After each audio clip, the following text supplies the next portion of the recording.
Afternoon, everyone. Hope everyone's having a good day. And well, it was a beautiful day earlier on when I set this up, but now it's started to pour down a little bit where I am. I don't know what it's like where you guys are, but I might have to change the title to "Get Your Umbrellas Out." It's typical. It's one of those things, isn't it? I'm not sure what order to do this in, whether to do the traveling part first or to actually do the actual park thing first, because this is broadcasting to other platforms, not just YouTube. So I'm really not sure which.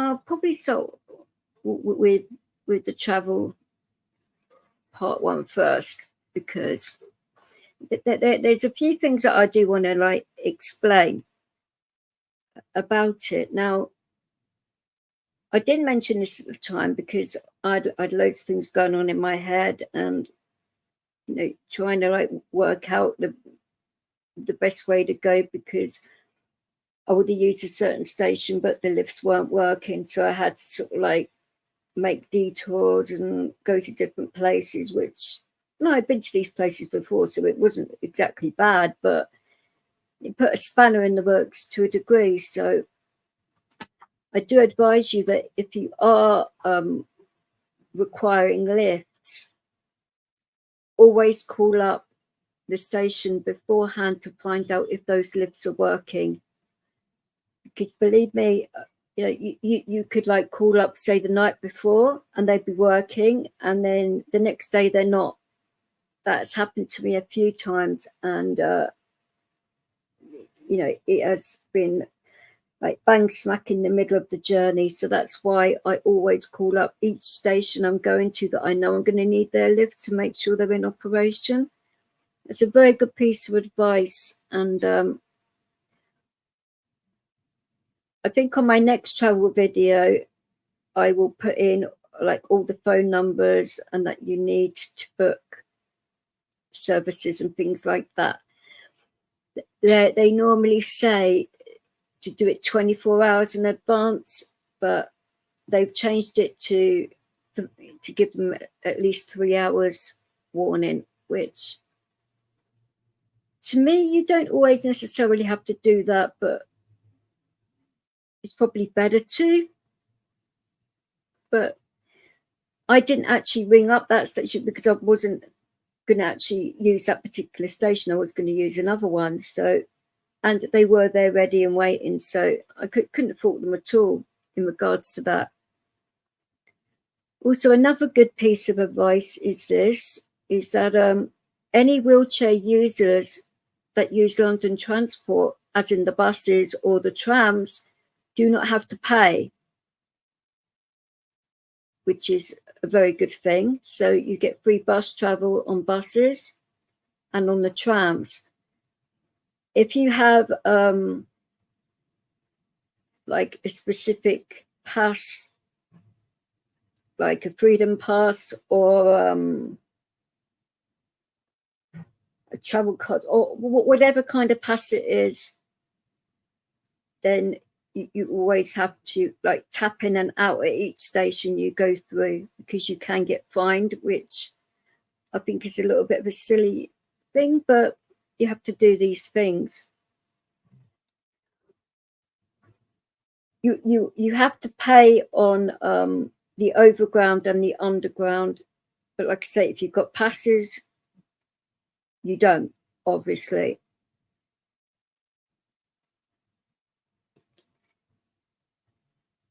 What else is there that I need to remind people of? I think that's about it. Oh, I also make sure there's no engineering works, because that can be an issue. With lately, there's been a lot of strikes and things like that. So See, so if you're planning a typical day out, you would ring for assistance, make sure the lifts are working, and all of that. In regards to buying train tickets, now, not everybody knows this, but this is a big piece of advice. This isn't just for London, this is all over the country. I'm not sure about Scotland, because Scotland's a little bit different to the rest of the UK. If you're in a wheelchair, you get, and ask for a disabled ticket, you get 50% off. If you have a carer with you, they also get 50% off.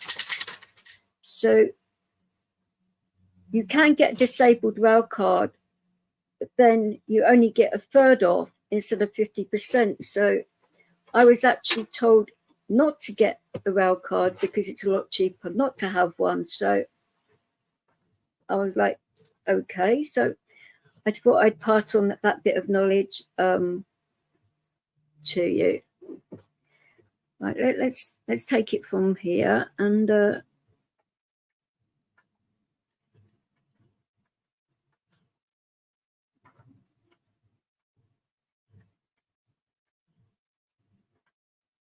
just hope that I've got it in order, which I should have.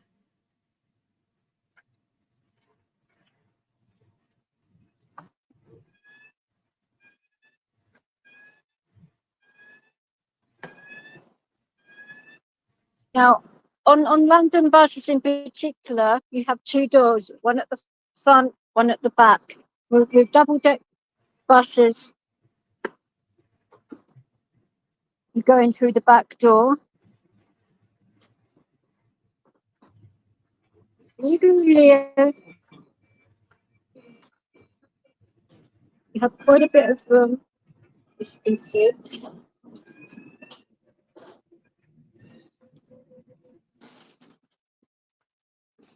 Leo, down.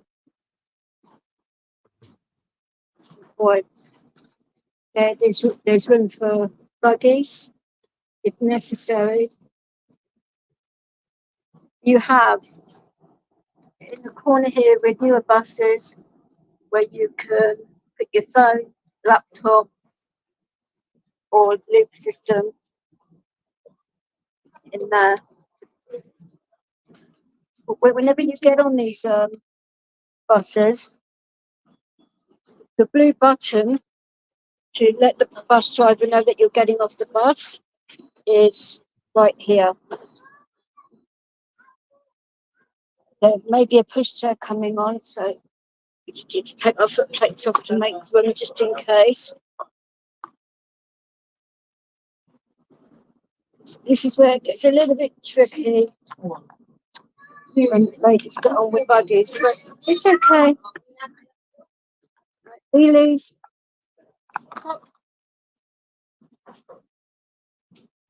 So you can get past, you're just going to up.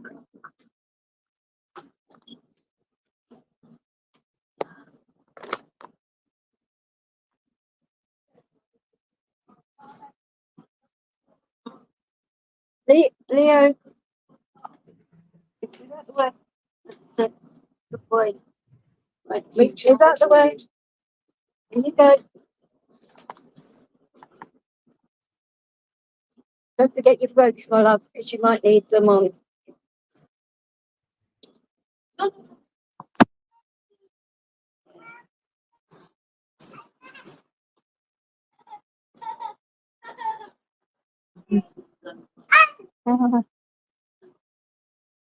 You like dogs? Oh, he won't hurt you. He won't hurt you. Sit down, Leo, please. Down. Down. Leo, down. Good boy.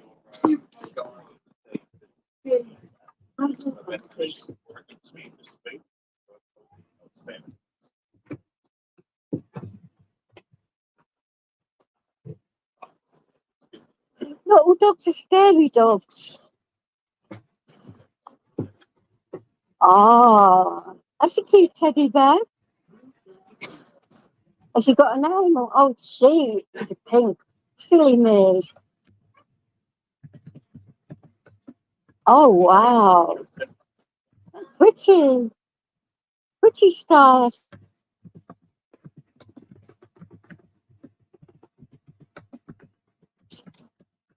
Pink like your socks. Yeah, it's white. Very nice. They match your shoes too. Look, you've got pink down here too.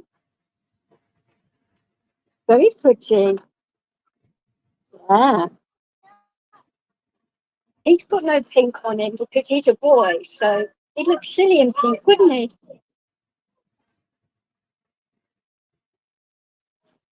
So I've got my foot there. It won't move. Oh no, you're fine.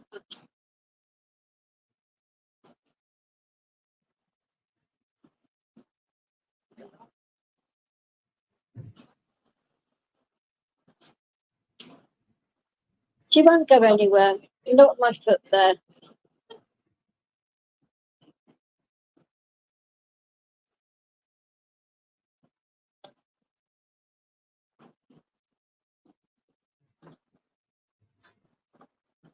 Good boy, Leo.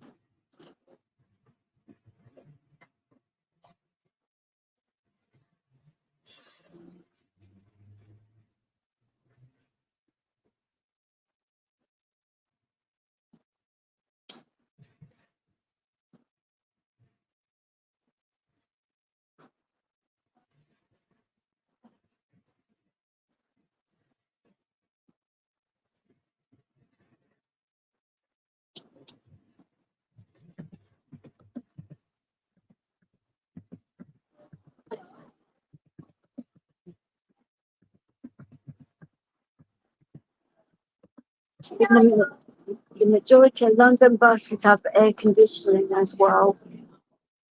If you're sight impaired, as you can hear, it lets you know like where you're going and all of that. But not all of the London buses actually have the system working. So you have to be careful if you are sight impaired to make sure that you ask the bus driver if it's working beforehand.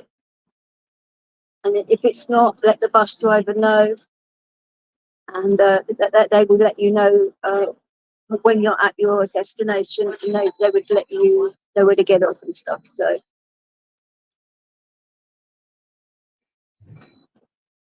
on a whole, London transport's very good if you have got disabilities and things. Every single London bus is suitable for wheelchairs. It lowers at the front if you've got walking sticks, walkers, and things like that. Or if you really can't get up the step, they will lower the ramp for a walker. But they don't like to lower the ramp unless you're in a wheelchair or have a walker that has wheels on it. I've seen many people have arguments with drivers about this very thing, and because the ramps are expensive to replace and repair, that's why they don't like to use them unless it's absolutely necessary. Which I can understand that, because the bus does lower enough where you won't have to make a big step up. And that's so. Yes, he's having a rest. He's a bit hot at the moment, so he's having a big rest. um,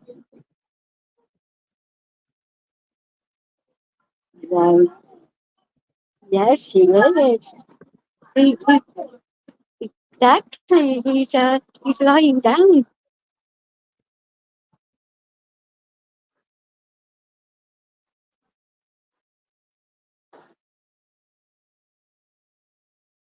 Yes, Leo is certainly used to a hectic bus. That's certainly true, but I think he's well behaved on any form of transport, which is a good thing. One, two, Hanslow bus station.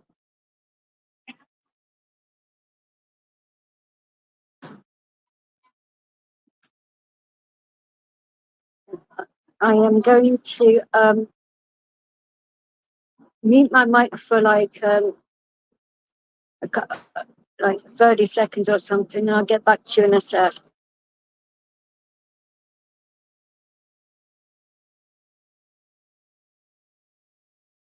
I just do want to say, whilst my mic is muted, that a certain individual on YouTube was saying in particular that whilst I was on public transport, that people were like glaring at me to sort of like turn my camera off and so on and so forth. As you can see, that didn't happen. And this particular person is just basically attacking me for the sake of attacking me, which is totally out of order. And he's attacking my dog too. So bye bye, darling. Bye bye. What a lovely child. Very inquisitive and cheeky. But that's why I didn't have my camera in that direction, because I will not film children. The lady didn't mind me having my camera on.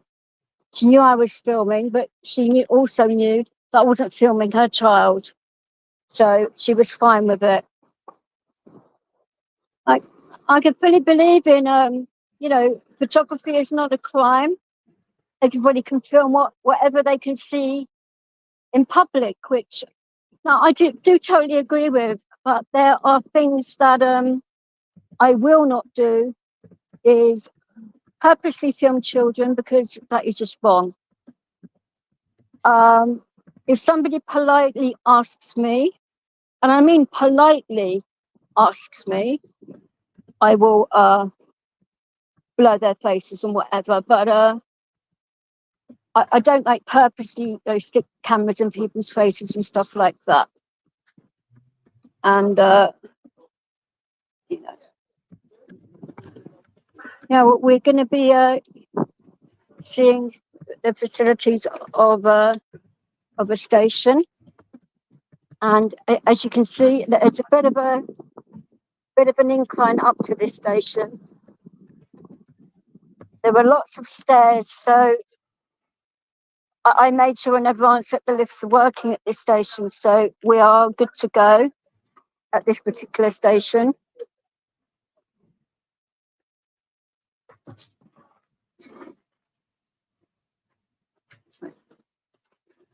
Just going to mute my mic for a little while, because I'll be giving personal details, so I'll put it back on when I have finished.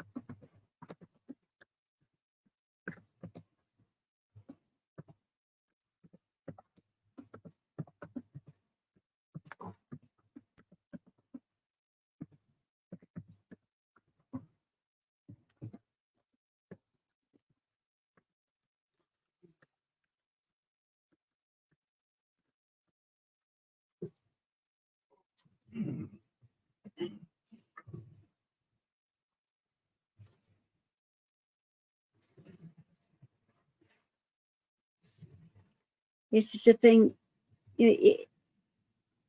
I'm going to be doing like regular videos on the other channel, like traveling around London and other places, so that people can see like the facilities on the tube, the tram, the trains, the buses, the cabs, the difference between like normal black cabs and the new electric ones and all of that.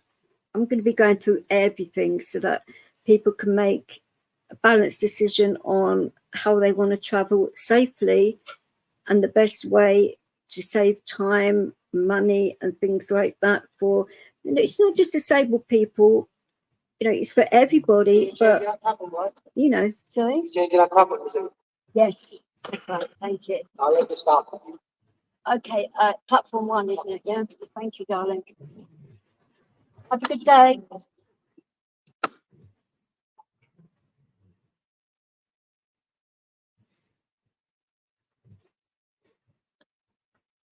Right, normally you would have to put your Oyster card. Oh, Leo's shaking. Oyster card or Freedom Pass or whatever kind of bank card, whatever. But we've actually got paper tickets, and the gentleman knows we've just paid anyway. It's not advisable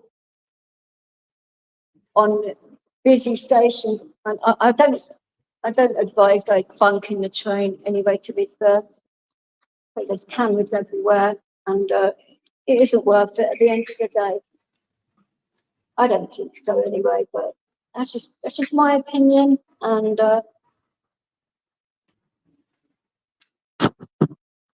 now this station has 4 platforms and 2 lifts, I believe.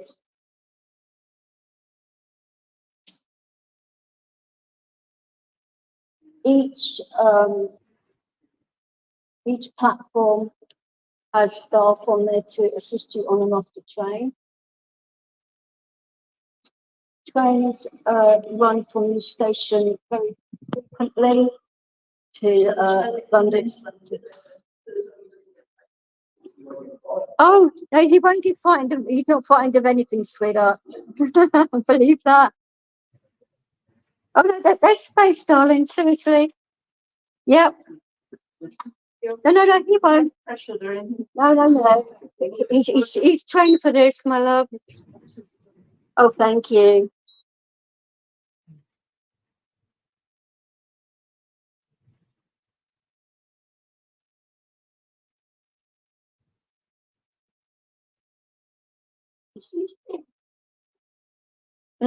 This is a little bit silly though, having a wet floor sign when it's a dry floor, right in a lift like that. I mean, that's dangerous, isn't it? Yeah. Might let them take them out though.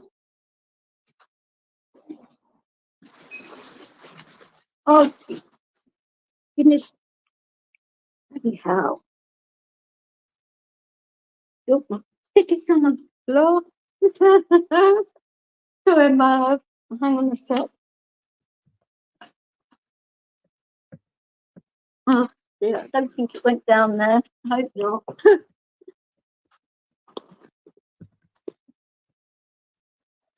Goodness me.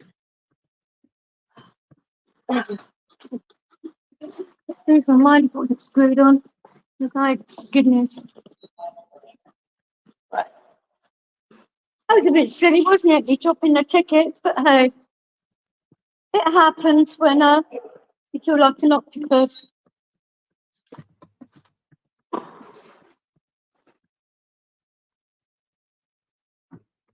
Now, having a wet floor sign right in the middle of the lift is a little bit silly, I must say, but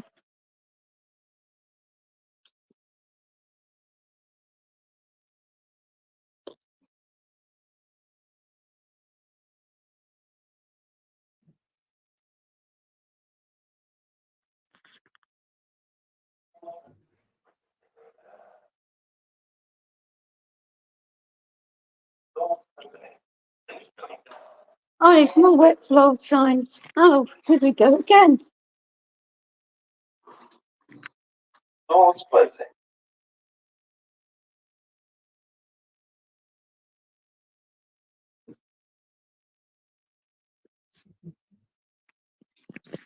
Stop that. Goodness sake. You make me laugh and I drop the tickets again. Non-smoking. I tried to take the retro sign with me.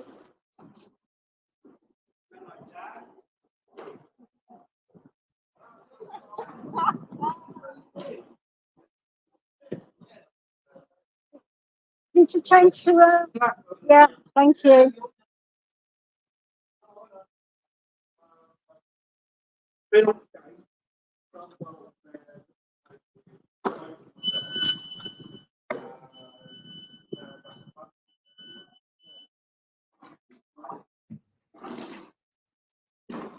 Ladies, Leo, up, Leo. I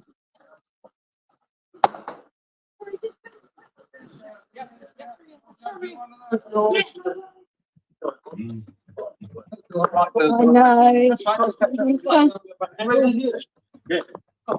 Yeah, Monday, Friday. Well done. Thank you. No, I've got him.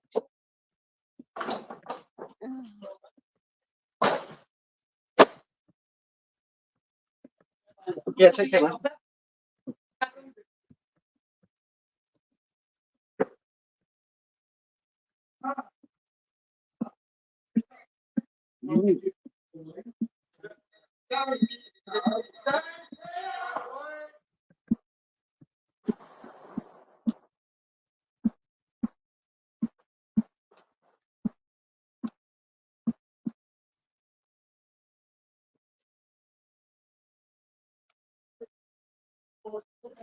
Yeah, as you can see there, I mean, this is one thing I do not like get at all. That oh, God is lovely, and the gentleman that came to help, lovely. Can't fault that.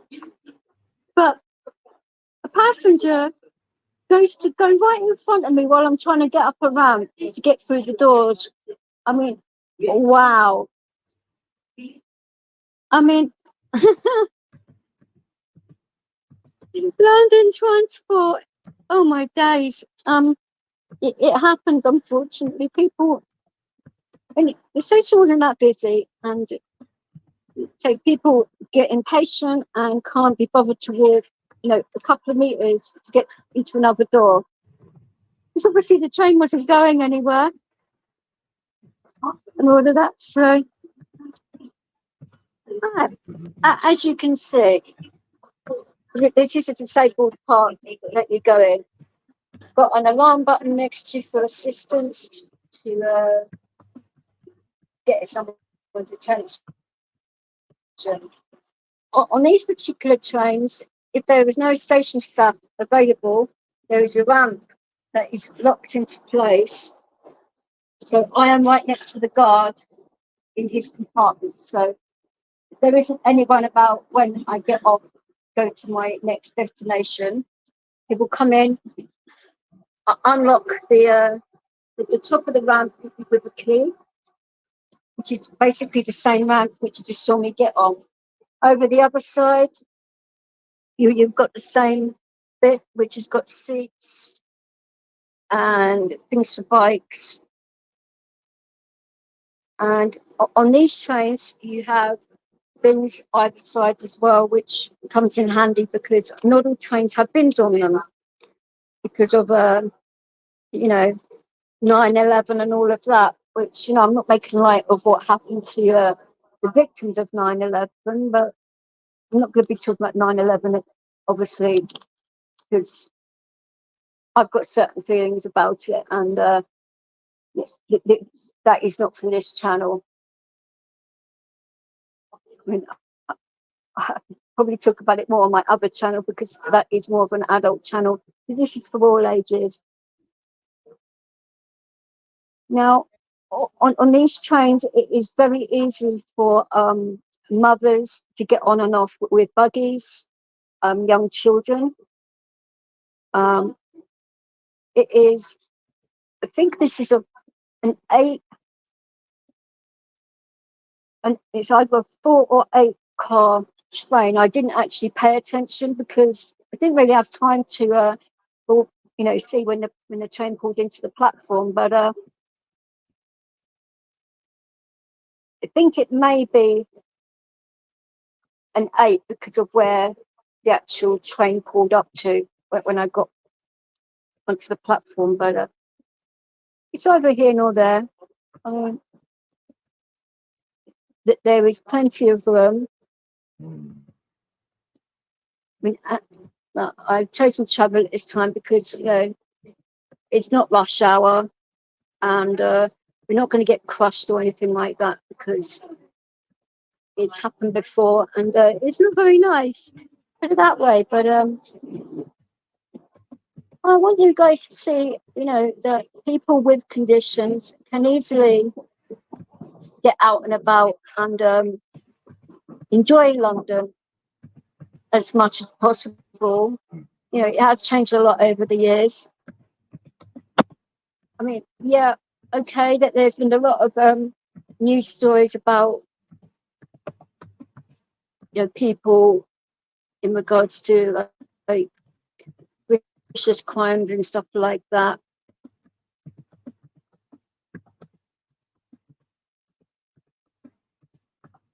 But it happened. It's not like an everyday thing where something outrageous happens, but it's on the rise, I have to say. But as long as you keep your wits about you and you look out for your fellow man, so to speak, and if people look out for each other, there'll be less and less crime, and these people won't get away with it.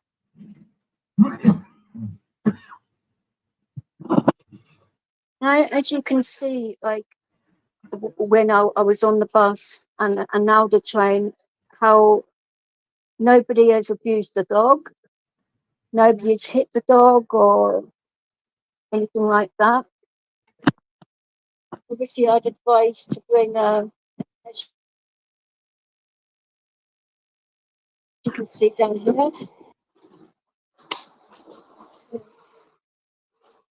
I would bring at least 2 litres of water out with you on a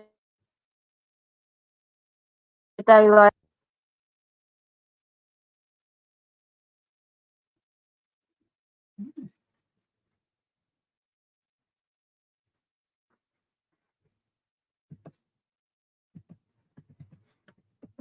She's got plenty of water in the bag and food for him and all of that. And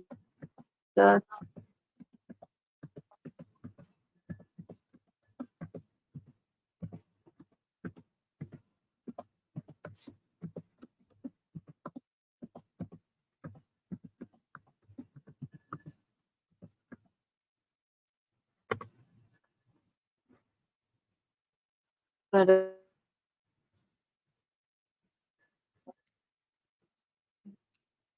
normally this train is a lot quicker, but I think there's a train in front of us where it's going a bit slow.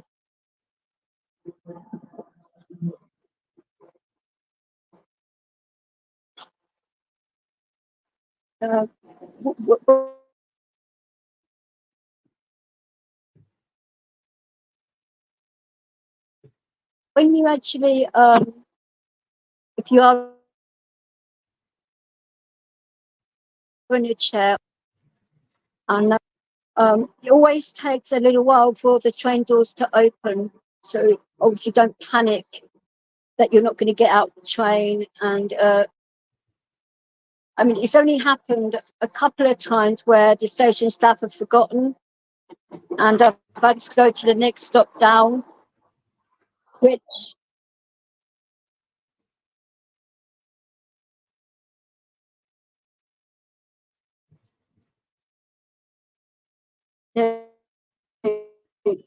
the next enough there isn't that often, which is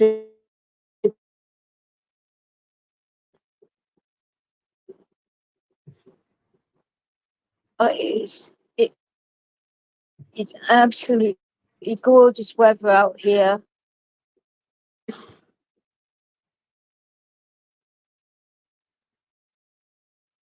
For Leo, which is a good thing. And hopefully today there won't be any problems with in regards to the train because that was sort of like ruin things today.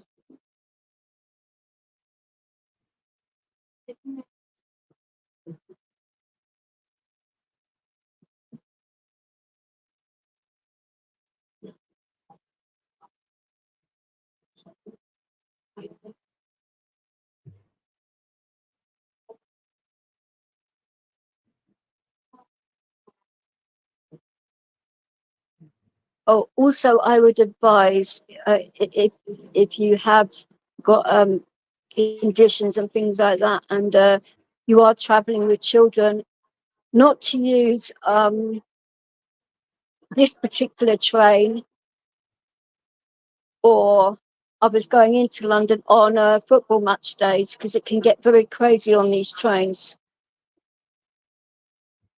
for obvious reasons. I mean, I'm not going to go into those reasons because it's an all ages channel and I don't want to scare anybody, but I would advise not doing that, because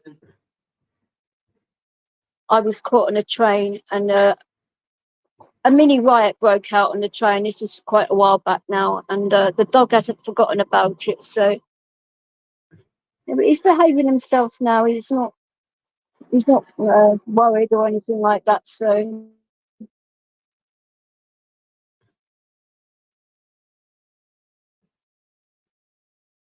I think we're going to have a good day with him on the train.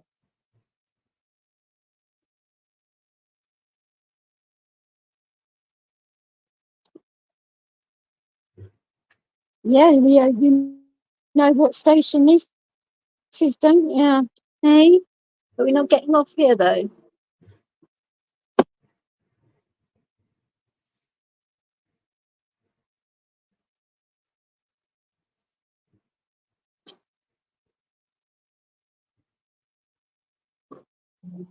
Good boy. No, we're not getting. I know we normally get off here, but we're not getting off here. Move over, please. Please, move over. Come on. And down. Hey, down. Good boy. And say hello to everybody on YouTube, are you? Hey, show them what the British dog you are, obviously. People are so ridiculous. I mean, you're beautiful, aren't you? Huh? Beautiful boy.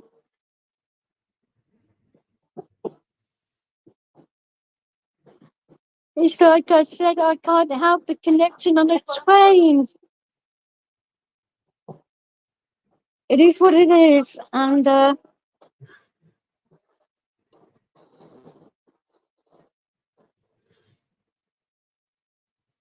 trains are supposed to be noisy, and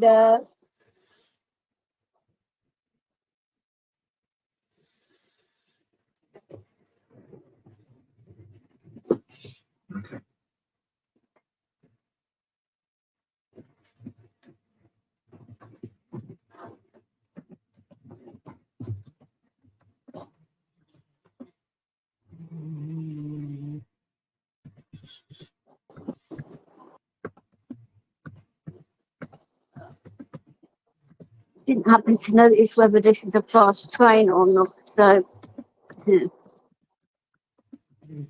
And the actual board isn't working to let you know whether it's a fast train or not. So it's going to be one of those. So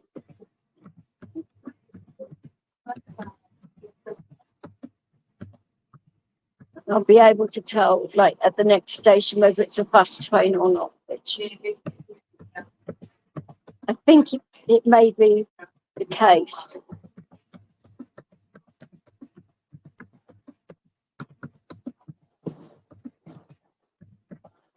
Which means we should be. Yeah. There's a semi-fast train.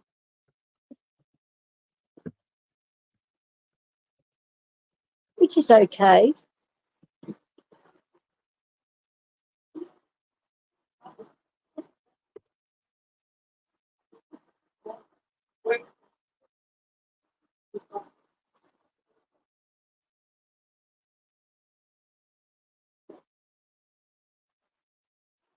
But whether you can see up there, there's a green sign. and that is where the emergency door release is. And there's another emergency alarm. This is pull lever to stop the train, but you need a key for that. But you'd probably be able to open it with a utensil of some kind.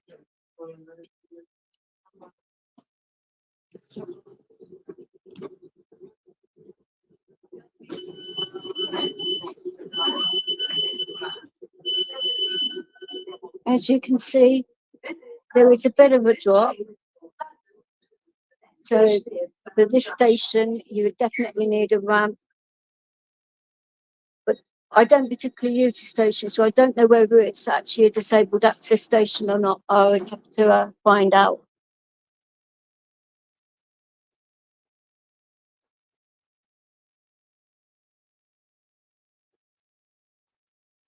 But the last station we pulled in at is a disabled access station for all platforms. They have fully working lifts on the very end of the platform. They have food shops, things to get to eat and stuff like that. They also have a tram stop there to go all stations into Croydon, which does take quite a while. There is quite a few station stops on the tram.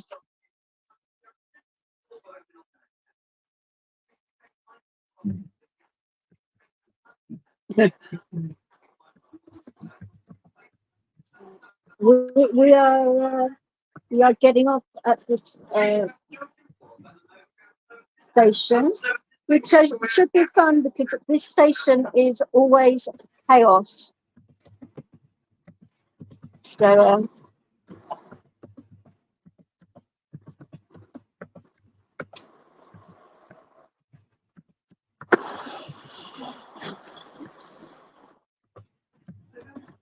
hi. Quite a large get a couple of junctions, so maybe if someone to take the dog separately, don't want to fall down or anything like that. Is that okay? Oh, well, I'm getting on a ramp, so Yeah. Because like when I saw you coming on, you had the dog at the same time. Yeah, no. But unless the dog doing He is, but thanks for the concern though, because not a lot of people actually ask that, and it's all cool with me. I don't mind. Of course, there's nothing wrong with safety at all. What's the dog's name? Leo. So, yeah, isn't it? Oh, that's actually why his nickname is Big Boy, and people give me some funny looks saying, "Come on, Big Boy," because I think I'm talking about them, and I was like, "Oh dear, no." People have no sense of humour, I suppose. Thank you, my love. Oh, they've got a ramp waiting. That's so good of them this time. Yeah, I put it on the head to make sure. Oh, it happens so that they're busy, or whatever, and you get left behind.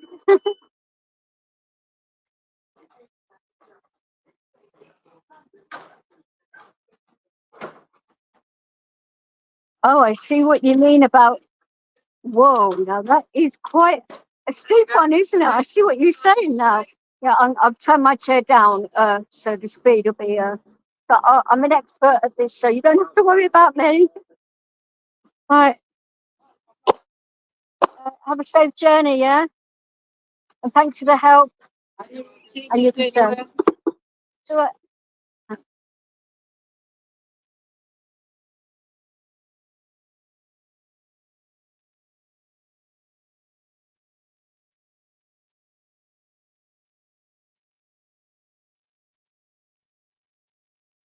Also on this, this particular person is saying some nasty things about me being an inconvenience for me being in a chair, my dog being an inconvenience because people have to help with the dog, this, that, and the other, which is total and utter crap because I travel on my own with Leo Right. all around You're London. just going to find the lift, which is normally at the end of the platform.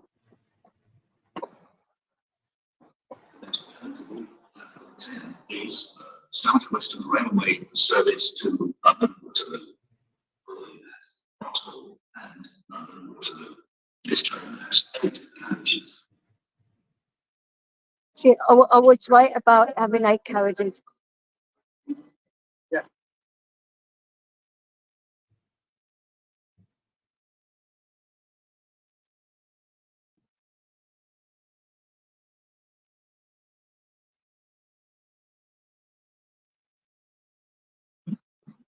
Cheers for your help. Thank you.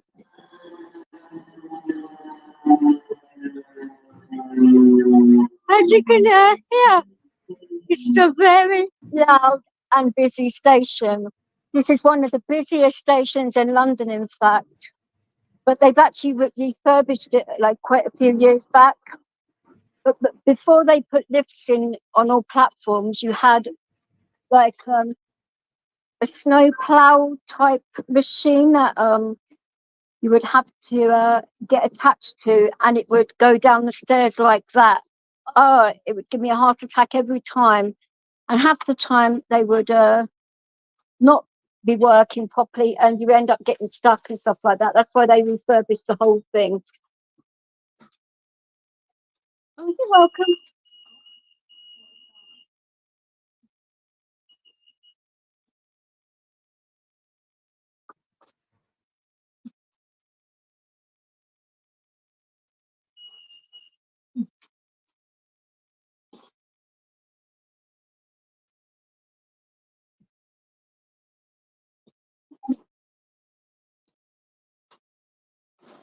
And turn around.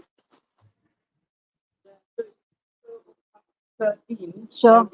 Yeah. Okay, thank you very much. Right, the facilities of this station, as you can see, you've got information boards, information station, there's lifts everywhere, there's food, and as you can see, it is a very big station, but we are going this way, I believe it is. It goes all the way down there, it's completely flat. There are stairs as well as lifts to all platforms. I was just looking at the board up there just to see if there's any issues like engineering works and stuff like that, which luckily for us today there is not. You can see on the wall which platform, and it tells you all the destinations and what platform you need to go to and all of that, which is very handy to have. And on each station platform, it tells you all the station stops that the trains go to and all of that. So if you can't find somebody, you can just read the boards on the actual start the platform and take it from there, which is very good. You know, when they upgraded this station. So, platform 12 for trains to London Victoria. That's always to London Victoria. But we are getting in a lift here.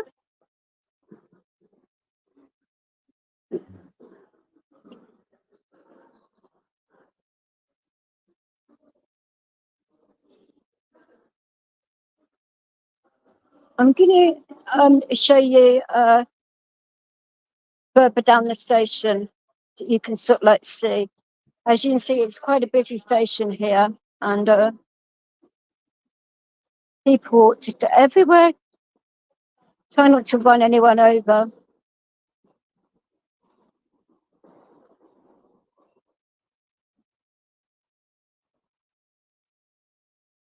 You've got on the very end, you've got information boards,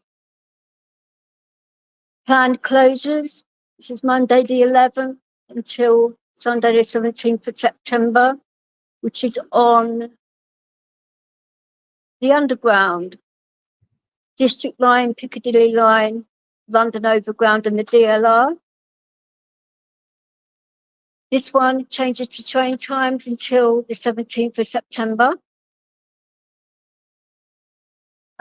This information board is about the station, who the station manager, if you have problems, is a lady called Kathy Moore, and could be contacted at the customer service centre.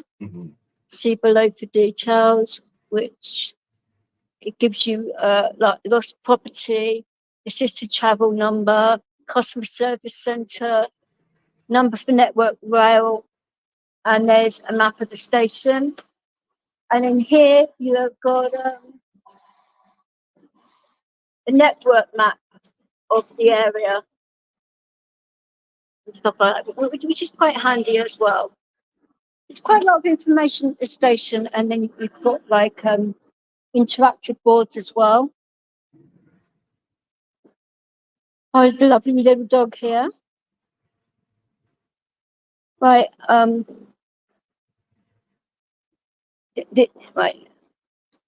You want to stay here? I'm just gonna like go to the outside, and then I'll come back in.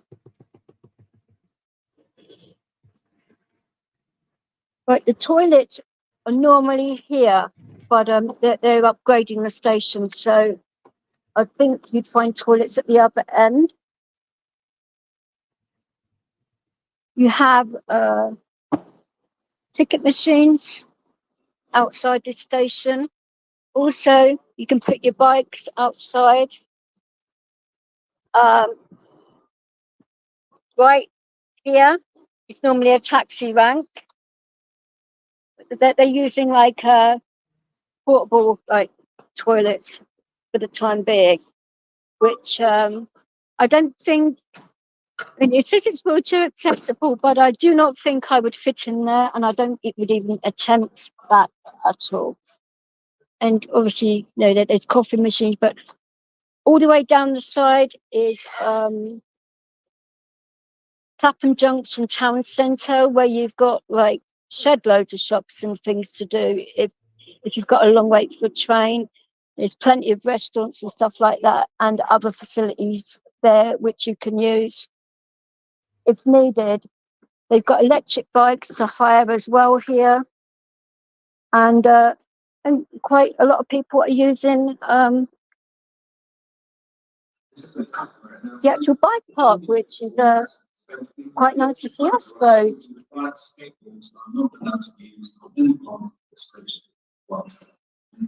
But that's handy to know. Not that I have a skateboard, but I don't think I'd try that one using a skateboard whilst in a chair. That would be rather silly and highly dangerous. But right, we've got seats here, which there never used to be seats here. It says on the window, Clapham Junction Station gets busy on weekdays between 7 to 9 a.m. and 4 to 7 p.m. If you want to avoid the crowds, please consider travelling outside these times. And believe me, everybody, at those times, these trains are so packed you can hardly breathe. Believe that.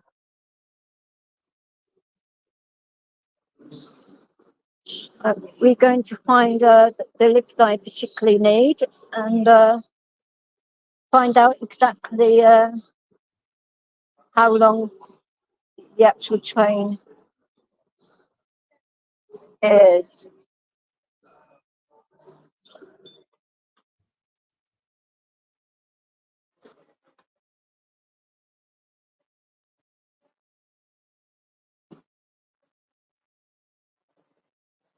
On further videos, I mean, I will take you round all the busy stations and tube stops and all of that.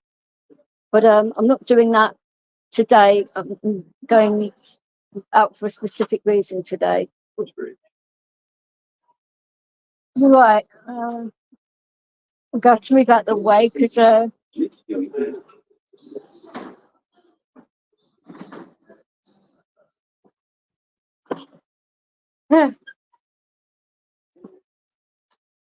You in, Lily? There we go. Doors closing.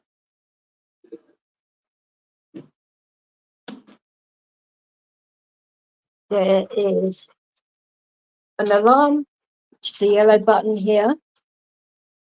If the doors close or you think they're going to close, just press that button there, which is the green button. And it tells you up there it's platform or the footbridge. So do you know where you are?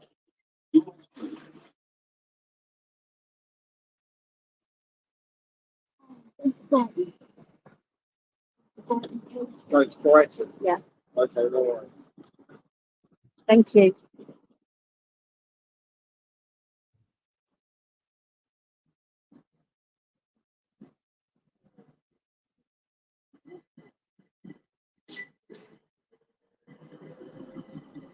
Oh, that's a beautiful dog.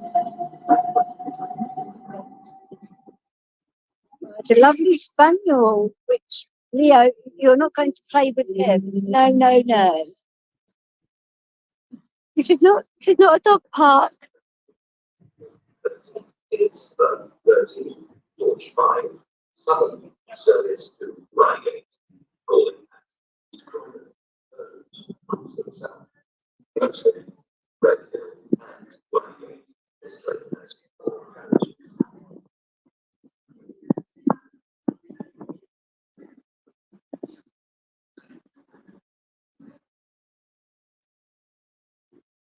I'm just going to mute my mic for a second because I cannot hear.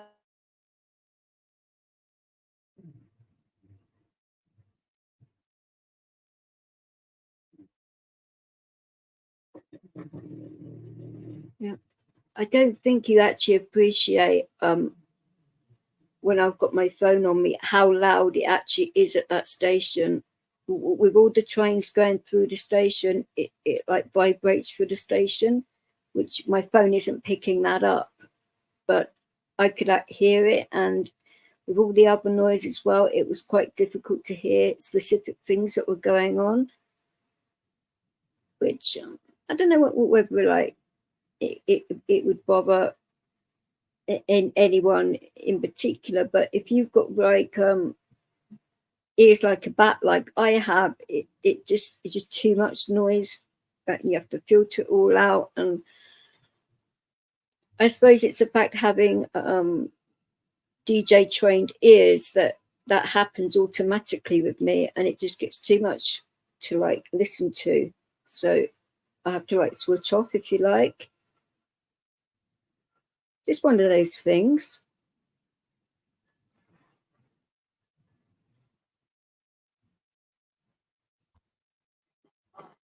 Yeah, my phone decided to go in standby mode, which typical.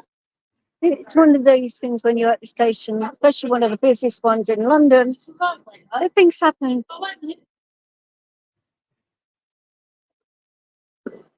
Like you can see, like how busy this station is, and this is not class as busy. So you can imagine what it is like when it is rush hour.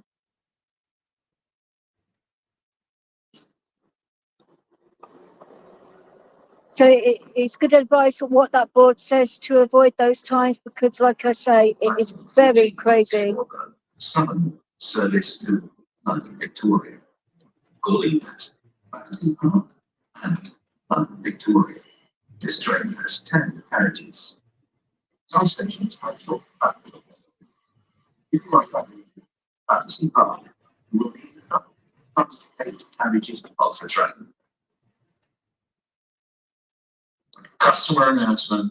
Planned engineering works will be taking place at the South Western Railway Network this weekend, Saturday 16th and Sunday 17th of September.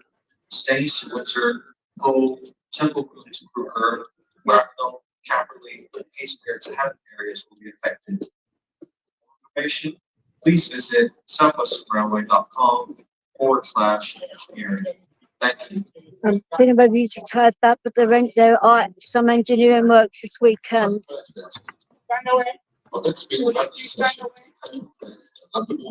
If you're not sure, look it up online. 'Cause I couldn't hear the actual address because it is so noisy at this station. It is ridiculous.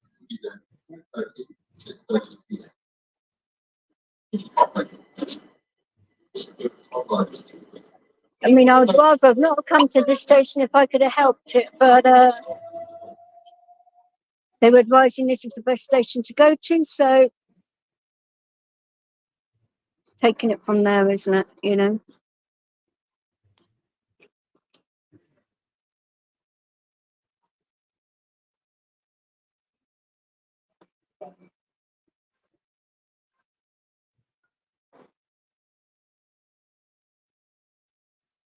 I know I saw it. That's why when I came down, I told him where we were going.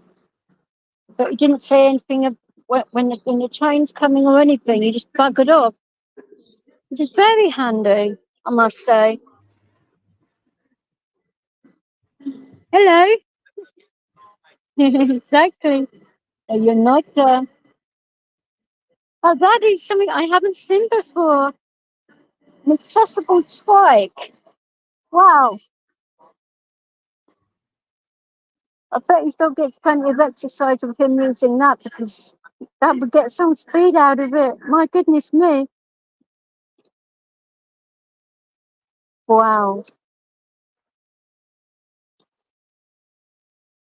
See, this is one thing that you'd have to be careful with in regards to things like that and bigger wheelchairs because they won't allow them on trains because of the weight on the ramp. So for wheelchairs like mine, you're fine. Manual size wheelchairs, you'll be fine. But like the actual big wheelchairs, you'd have to inquire, and it would obviously depend on. I mean, I don't want to like sound horrible here, but how much you weigh as well, that comes into it. Because obviously they don't want you like, to attempt to get on the train, you break the ramp, and then you end up hurting yourselves and other people. So it's a health and safety regulation that they have. And also the ramp is only so wide. So if you've got a big chair, you won't be able to get up the ramp anyway, and it's not going to work. So you may have, if you have got a big chair, you may have to, hire a smaller one for the day, or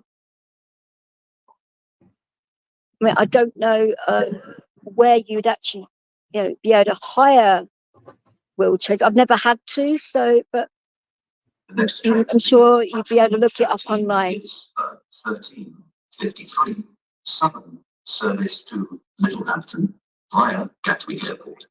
Calling at East Croydon, Gatwick Airport, Haywards Heath, Burgess Hill, Hassocks, Preston Park, Hove, Port Slade, Shoreham by Sea, Lancing, Worthing, West Worthing, Durrington on Sea, Goring by I'm just Sea. going to find some assistance and just ask a question.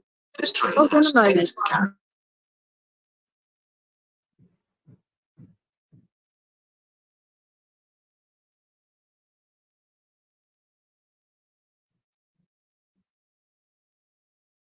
Yeah, I'm still going to raise this question again. Have you guys in this video so far heard any nastiness that's come out of my mouth?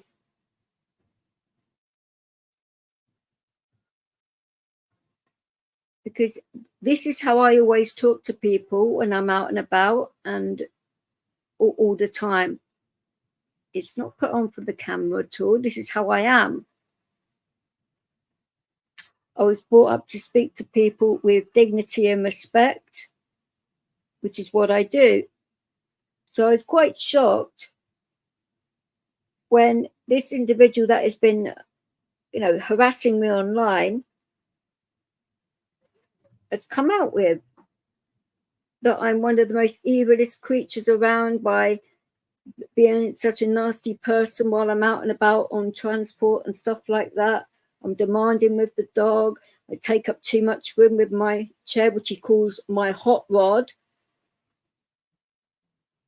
is so discriminative towards disabled people. It is unbelievable. And there are so many forms of disabilities, it's ridiculous. Okay. All right.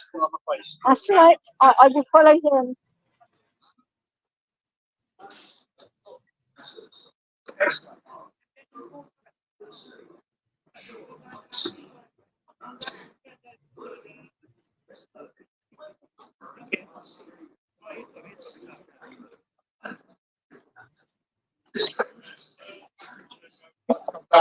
Yeah. Thank you, sweetheart.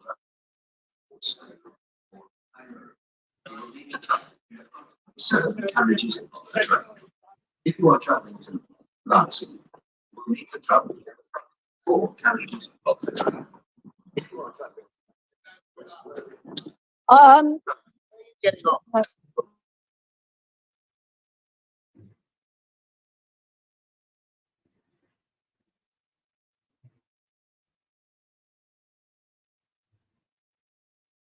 But this is pretty much part 1 done. So let's stop this here. Right, I think we'll do like an interlude in you know, a bit with the dog, and then we do part 2. But there is like a few things I do want to say in regards to what's happened in this past week. Now,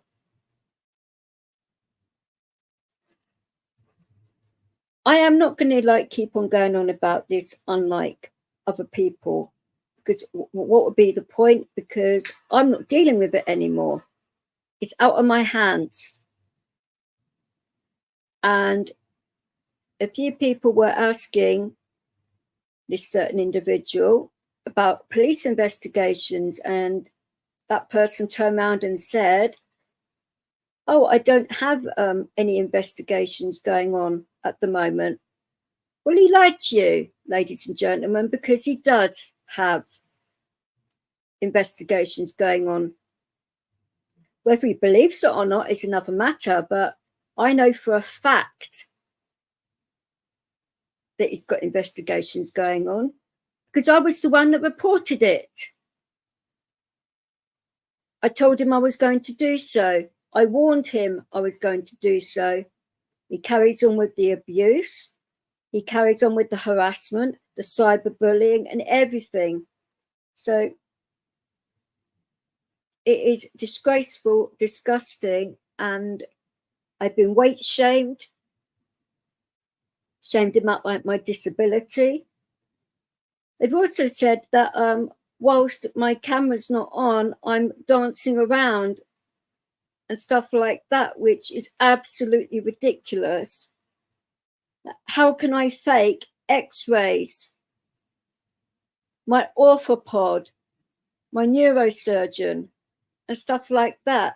They've seen me have full-on seizures. You can't fake those. You can't fake having a congenital hip disorder. It's impossible. I was born with an insufficient hip socket. You can't fake that. So the person that's going into me is an idiot in a way, because he doesn't have access to my medical records. He doesn't know like what I've gone through in regards to my disability. And that there's whole other things which you don't even know about, which I'm not even going into. But how dare you say I'm defrauding the NHS and my doctor and everybody else that is like my social worker and stuff like that. Coming out with all of these lies to your subscribers because you are losing your channel. You've got nothing else. So you go down like making up lies about people, saying that somebody sent you photographs of people at Christmas time in a hotel, and you know, a wheelchair and a big dog and that. Well, we all know you're fictitiously talking about me. We all know that. But it didn't happen, so you've lied there again. So you've lied about, like, the fact of my weight. So you body shamed me for no reason. You've harassed me about my disability for no reason. And like I said, I'm not the only disabled person in the country.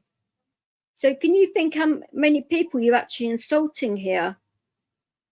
It is disgusting and disgraceful. And something will be done about it. And you'll be feeling the effects of that very, very soon. I can guarantee you that, because it's going on right now. We will go on to the second part of this.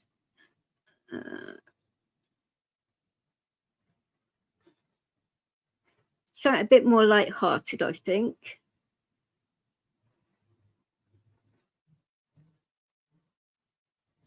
Come on, Leo.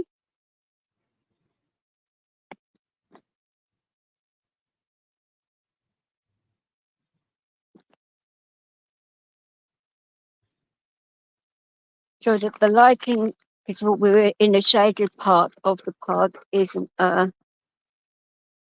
very good, but it'll get better when we get into the other side of the park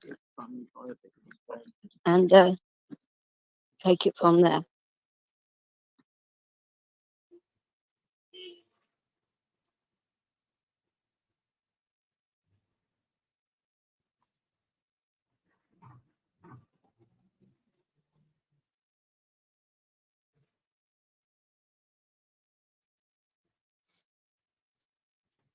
Come on, Lilies.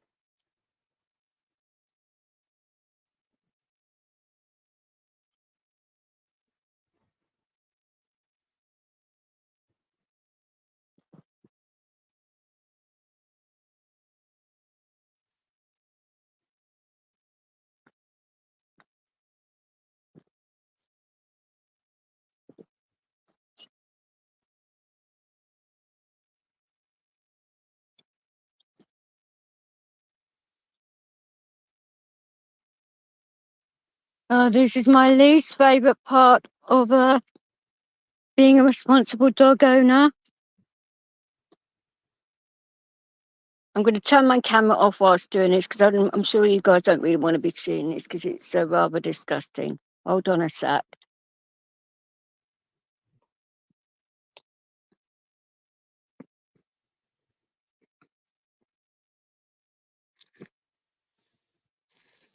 So how is everybody's day?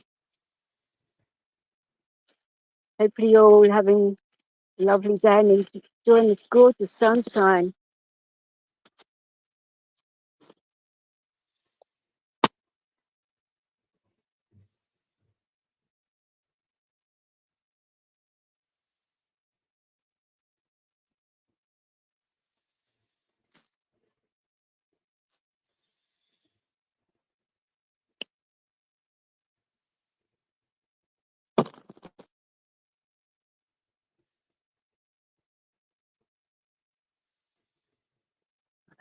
Sorry about that. All nice and picked up and clean. Just got to find a bin to put it in. So everywhere in this park, but he does it the furthest bit away, but it is what it is.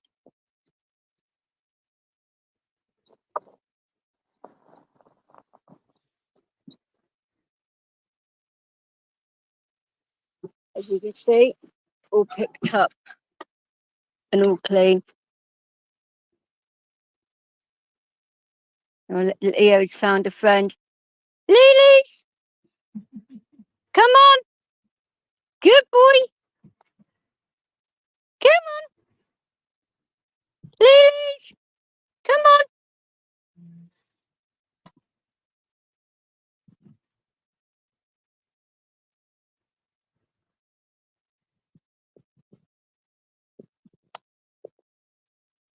Come on, big boy! Come on! Let's go.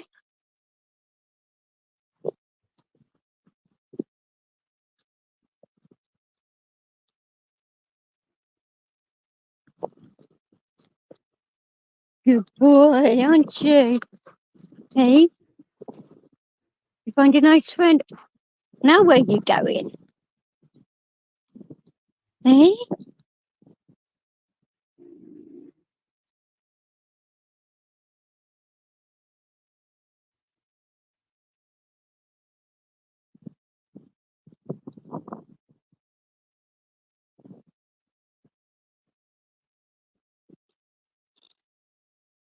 Mm-hmm.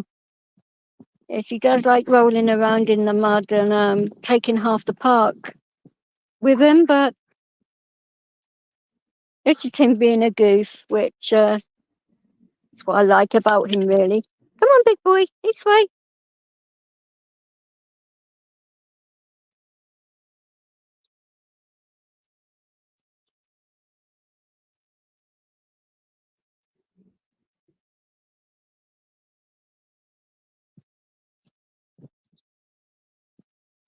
Lily's, leave the lady's fine.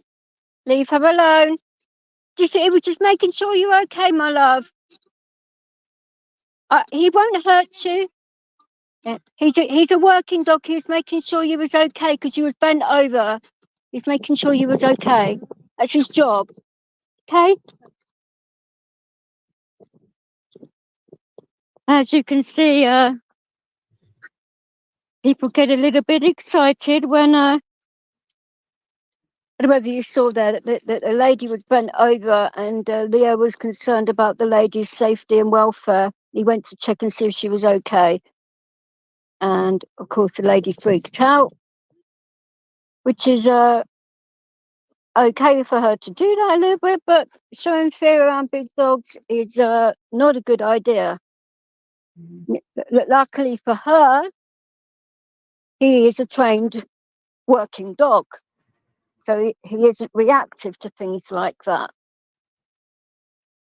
The only thing he is reactive to is when people attack me and when I have my seizures. That's his job too.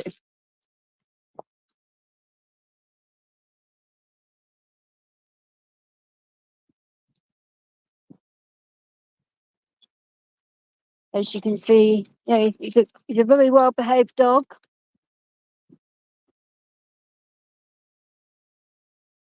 He's a beautiful animal.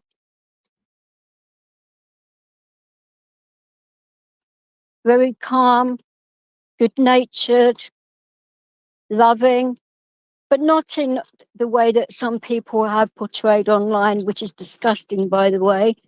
I'm not going to say anything more about that because it doesn't even bear thinking about. I'm not condoning in any shape or form any form of animal abuse whatsoever. I would never do that to a human, let alone an animal. Especially one that saves my life every day. I mean, that is very silly. Come on, Lilies. Come on.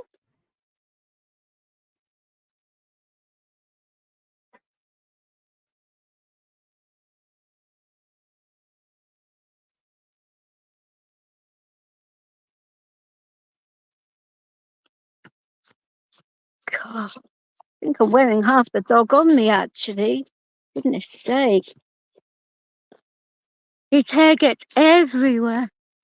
Because I'm wearing black today. And he's a red-haired dog. It shows up everywhere.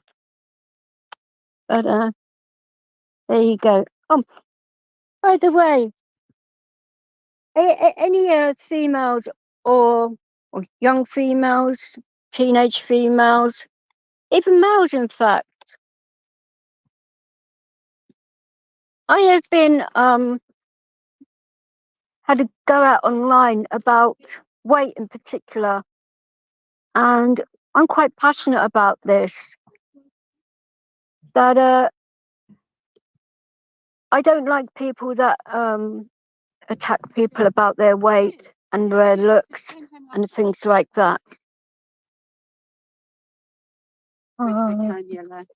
Hello. So I didn't want to get those ladies on film because I know them quite well, and I don't think they'd appreciate me filming them without permission. I know we're in a public place and you can, you know, do all of that in public, but I'm not going to do that to people that I know that, you know, like their privacy. I was saying about weight. Now, growing up, you know, when you get to like the age of, I'd say 11 to 12, obviously your body starts to change and, you know, you go bigger in certain places and all of that.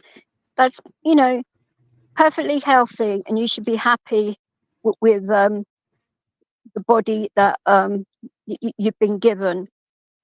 Obviously, if you're not happy with it, then if you can exercise safely and all of that, if you've got conditions like myself, then obviously see a professional. If you think that you are of a weight which, you know, is making it, you know, harder for you to maneuver about safely and stuff like that, because no, it is obviously important to feel confident within yourself, but you know, to gain weight or lose weight, you know, safely and all of that, you know, eat healthily and do all of that. Now that is very important. I think with people attacking each other online leads to eating disorders and people, you know, doing things to themselves which they shouldn't do. And I don't condone that either. You are beautiful the way you are. And if people tell you otherwise, then they are silly for doing so. Now, we're in a nice, like, sunny, right, as you can see.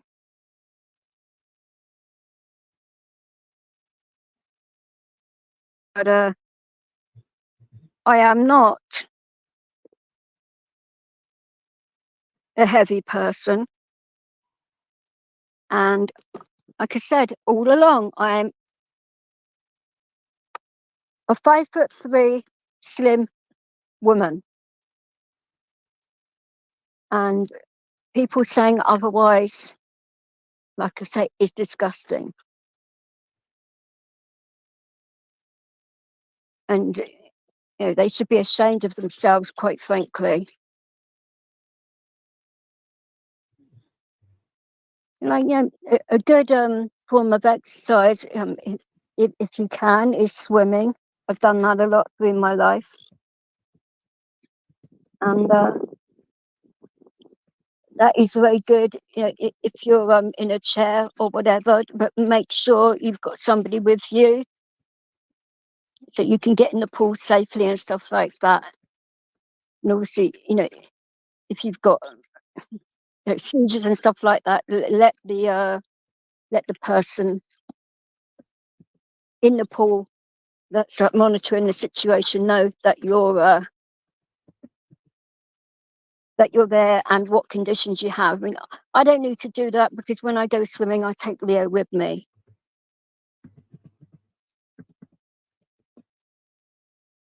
Good boy, Leo. Gentle. Mind the man. Good boy. Oh, he's very dog friendly. He wouldn't hurt your dog. Oh, are you talking about the big one that comes around here? Yeah, he's a bit of a brute, that guy. He's called Duke, if you meet up with him again. Lilies, come here. Lilies, come.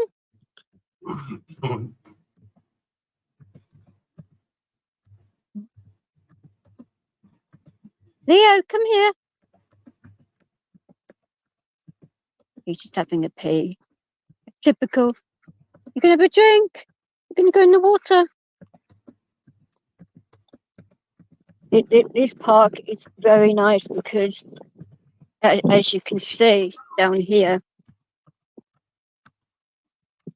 it's got like a. You're very funny, Tonkin. Jesus. Come on, big boy.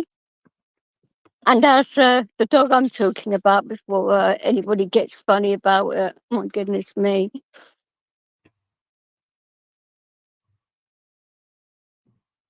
Come on, Leo.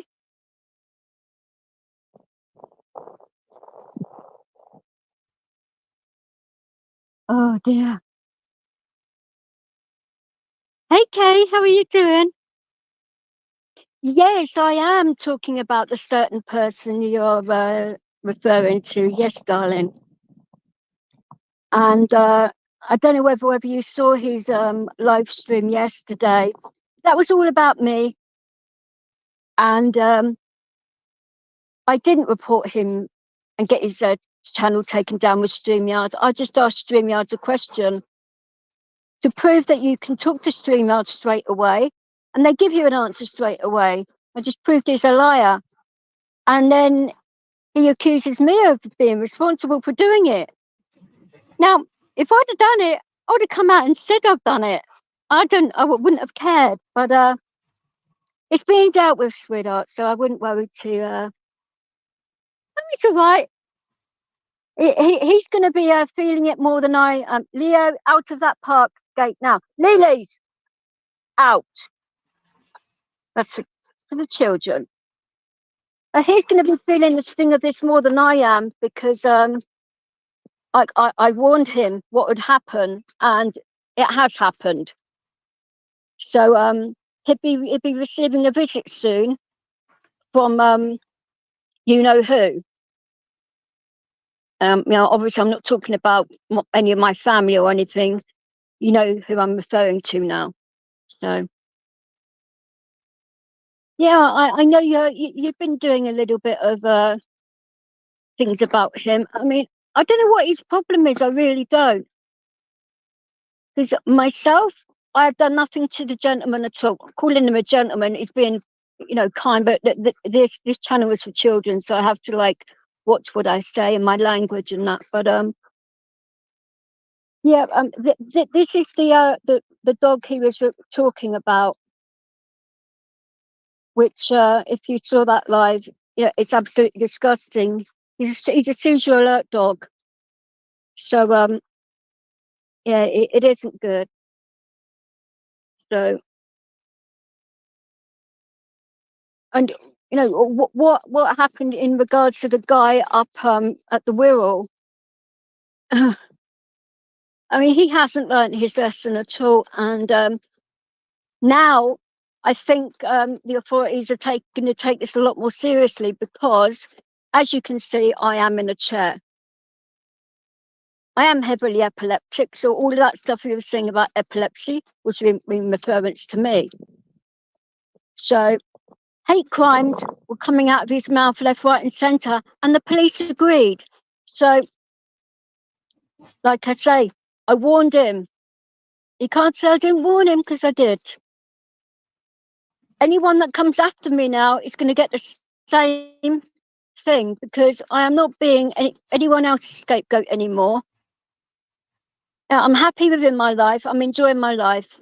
As you can see, I'm out with my dog, exercising him before I have a few things to do today. So I just thought, I'd turn my camera on and show that, that I'm not afraid to have my camera on and all of that.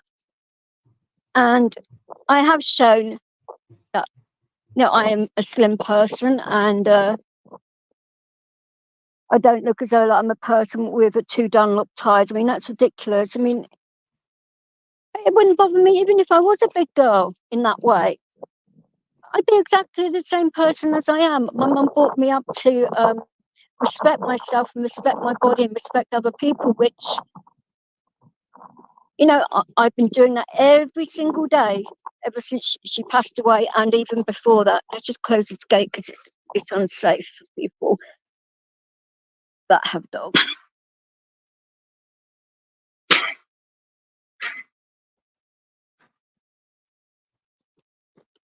Pointed my camera downwards because there was a gentleman with a baby, which I know being in a park is a little bit difficult because there's kids around, and I do not film children, obviously, because that is wrong. My dogs have found dogs to play with. This is going to be a bit interesting. Try not to film like people in the park because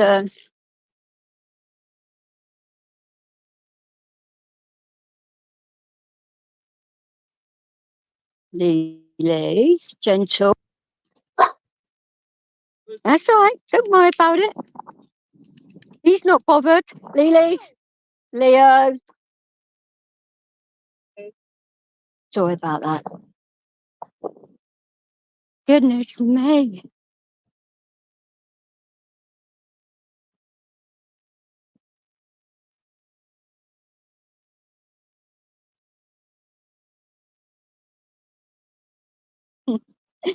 At least everyone watching gets to visit the park and not having to go themselves.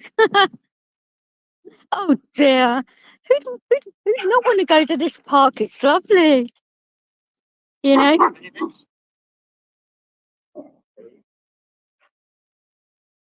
Where's that growling coming from? They growling at me. Goodness sake. Oh, my friend's having a bubble with me. Making me bloody jump. Jesus Christ. Come on, big boy. I don't know whether I've done the right thing at the end of the day, but we will see. But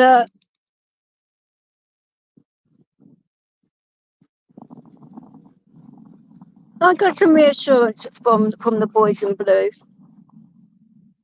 So we just take it from there. And as soon as the report's been finished with them, then I will be filling in court papers and taking them to court personally, because I've had enough of being harassed online by him and others. And like I say, it's not on.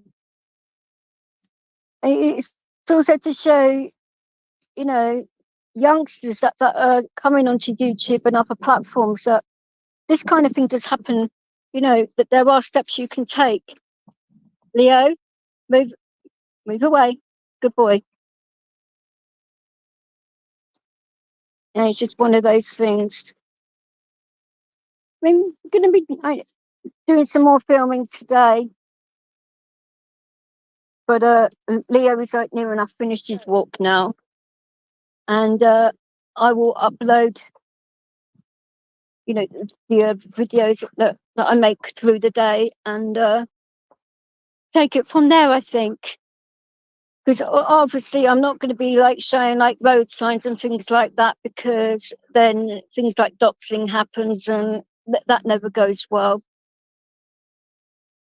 That's also, against the law, and a lot of people are doing that, and it's not on. So, I mean, this channel primarily is to do with safety online, safety in regards to using transport and stuff for people with mobility issues, things like that, the facilities, like on transport, at stations and things like that. The best way to travel if you are in a chair or if you've got like walking issues and stuff like that. I'm going to focus on those kinds of things on this channel and do the mental health stuff on my regular channel. But I just think doing this kind of thing it is a responsible thing to do. It's giving something back to the community. And that, well, enjoy the rest of your day, everyone. Take care.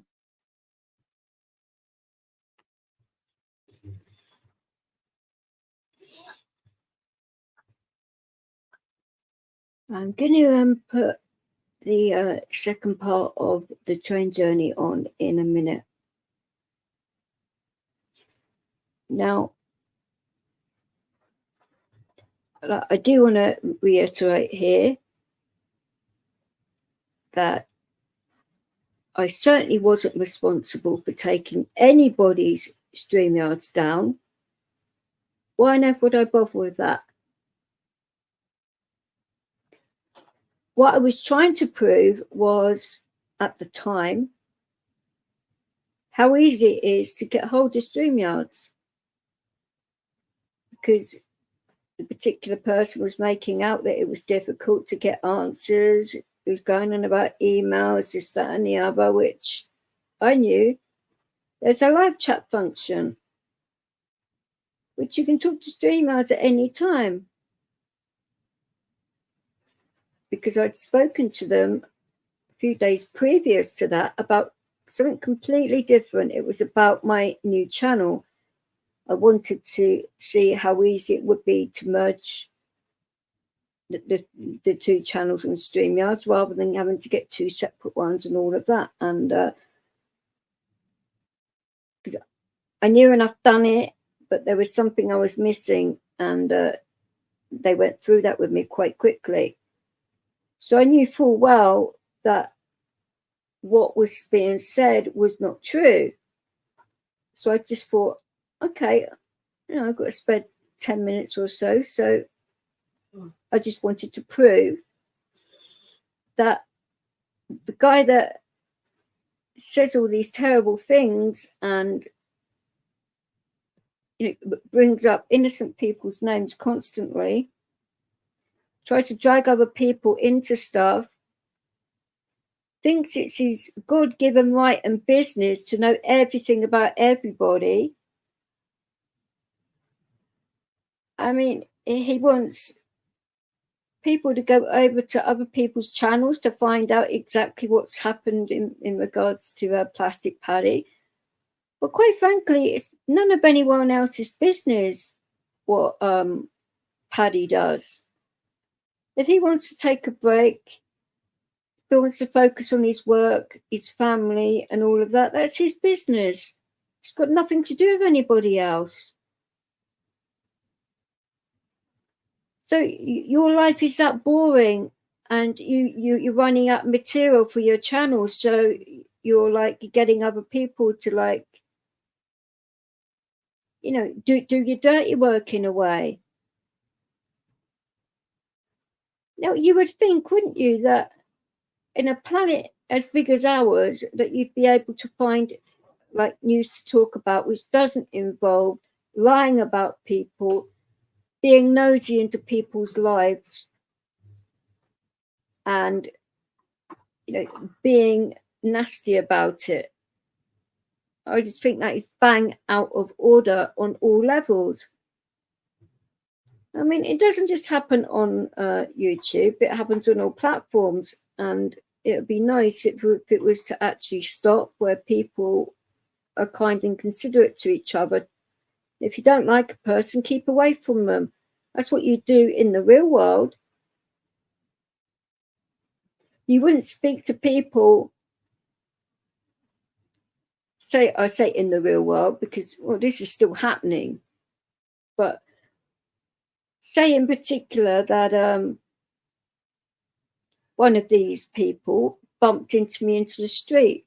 Do you think for one moment that they would talk to me the way that they are doing online? Absolutely not.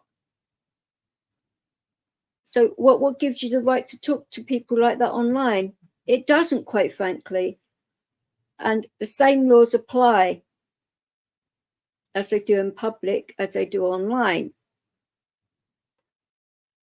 So I want you to bear that in mind. That you have to be careful what you say and do online, especially when it involves hate crimes, which is what has been coming out of your mouth all the time. Right, let's go on to this next part.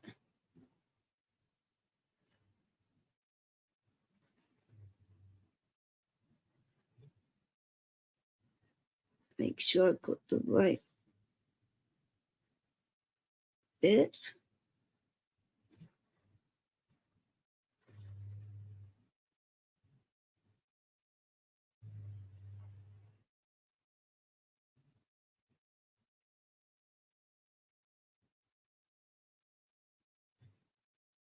Let's see if this is the one. No, this isn't the one. For goodness sake.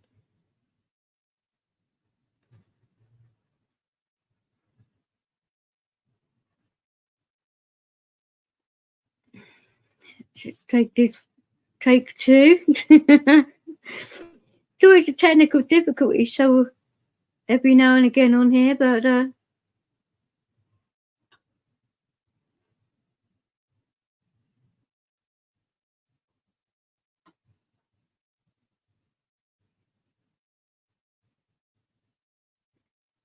Well, of course not.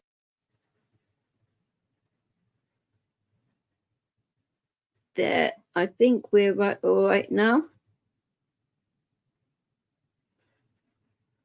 It's coming through good on all platforms, which is This train is packed to the rim. Beautiful dog over here, though. Hello, beautiful girl. Hello. Aren't she beautiful? You like the girl, do you, Leo? She is gorgeous.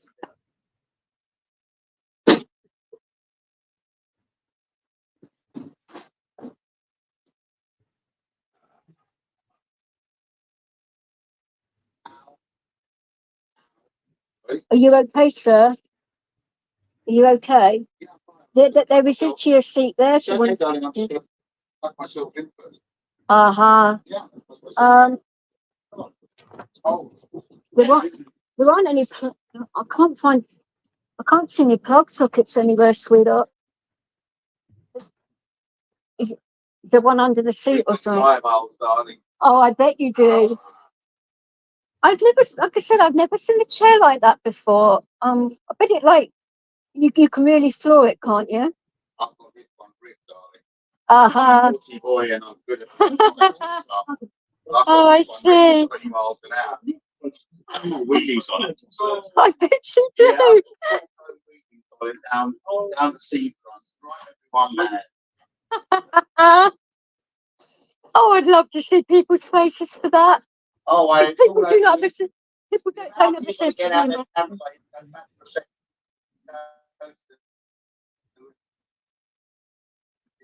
Dear me. I would have heard. I mean, I can't be the juvenile delinquent. Well, of course not. It's not.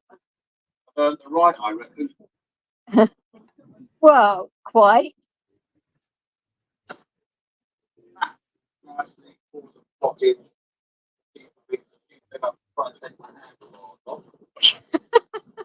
Does that happen then, darling? All this damage is done going past Gatwick. Oh. SUV size suitcase, not giving a fuck. Oh yes, When you turn around at them and say, "Excuse me, if I did that's your bodywork or your car," you'd have something to say. You'd an apology, wouldn't you? Apologise in London.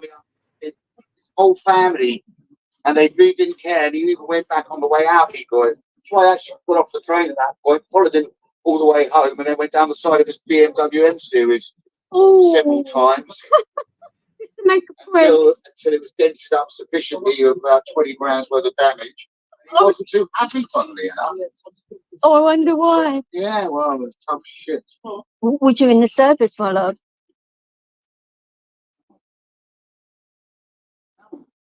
Good girl. She's a lovely dog, by the way. Yeah. Nala. Hello, Nala. You say hello to Nala? Good boy. Gentle Leo. She's scared of you, Lilies. Come on. Calm down. So he's been neutered, so, you know, that Doesn't matter. No, I know, but Dog loves to play. oh, I thought she was younger. They're not on the leads. She wants to run around. And Oh, of course. it can take 2 hours to get her off the beach. Sometimes I've got squeaky ball with it. Oh, squeaky balls and All the toys. reinforcements to corner. You get about this close, and then you get that smile on her face. I actually noticed you. I've never seen a wheelchair like yours. I was like, wow, okay. It's a new one on me. Wheelchairs, but it's, Yeah, oh. yeah, it's a big one. I could see that. I've got I would go to the four-wheel one, but It's more bulky. There are certain train stations. Yeah, you don't not allowed. The lifts don't, where the lifts don't quite allow you, aren't quite big enough. With the front wheel, I can touch it. Yeah, you can. Yeah. And the door will still close even when I've got a bag on the back. So, Is it a pain though when you've got a bag and you've got a big chair and that? Because, and like you say, what your best? When did they say they're getting you off? They would see. You know what you'd be better off doing? I said go in a Hove. Hove and then come back. Yeah, that's what I said, and he was like, when you get to Hayward's Heath and there's the ramp, I'll get the guy to go ahead to Hove for you. because Off a Hove. I'm pretty Listen, sure. you'll be on and off trains and the one. No, I can get any bus. And apart from anything else, you'd end up if you got off at Hayward's Heath, you're likely to end up on one of those bloody Thames trains where the ramp has those 5 lugs that take you only fits in the centre of the door, and those. I don't like those. Lugs, Yeah. so send you straight into a double blue poster they've got. Yeah, I'm aware of those ramps. I don't like them at all. So I actually suggested it to the gentleman because but when I actually got off the lift, told him where I was going, he just buggered off. I was like, that was nice of you. Today I've had nothing. Oh, seriously? The lack of ramps waiting for me. I missed the train. So you went around for 1 hour because of it taking 12 minutes to get me off the train because there was no one there with a ramp, and the conductor was at the far end of the train. And couldn't even hear me. But when he realised, but I wedged the door, and I just sat there, you know. Look at her. That's Liberty's right there. Oh yeah, she knows how to do the money job. Does she want any water or anything? I've got plenty on me. I've got water on me. And a dog bowl. Does she? What I need is dog food when I get home. Yeah, plenty of dog food up on my daughter's where I left the bag. But when I get home, I'll try and get another sack on the way home.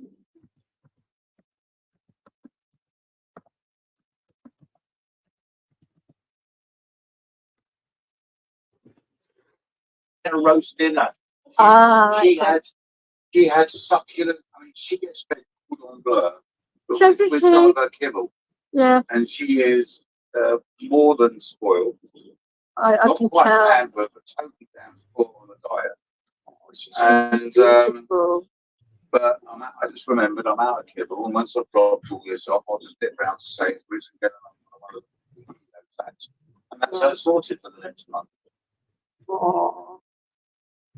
I go through that much kibble because of the amount of the good food that's going in. Of course. That fills up the bowl when you've got, she'll get almost a chicken a day or better. Well, I found a lot of these stores now stopped doing cooked chickens, didn't they? And that. So I'm just saying, if you're out and about and you want to get one with the dog in a hurry or whatever. But I don't like paying through the nose for stupidness. A chicken that's 3 weeks old. I want a decent sized chicken that I might actually get something out of it. Where I actually live, that there's a very good M&S, and that they're like fresh every day, guaranteed it, and they are lovely. I'm just coming back from the food bank. I go all the way to Watford for my food bank. Oh wow!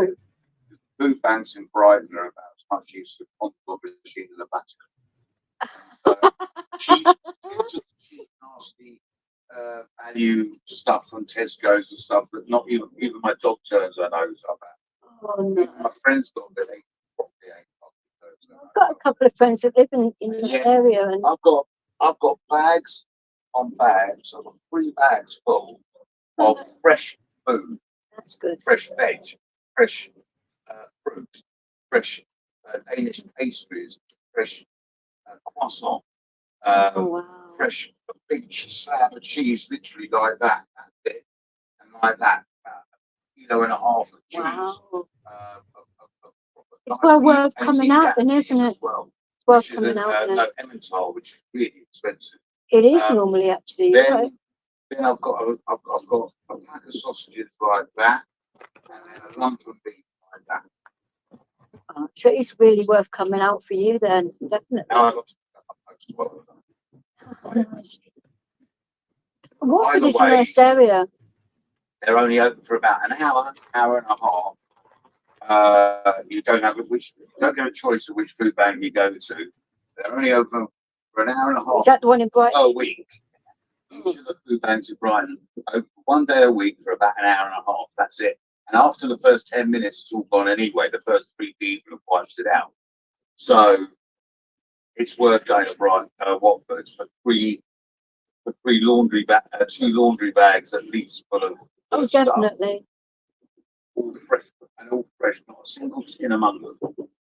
I've got friends like, You do get a tin, it's because they throw in a couple of tins of busy group or something like that.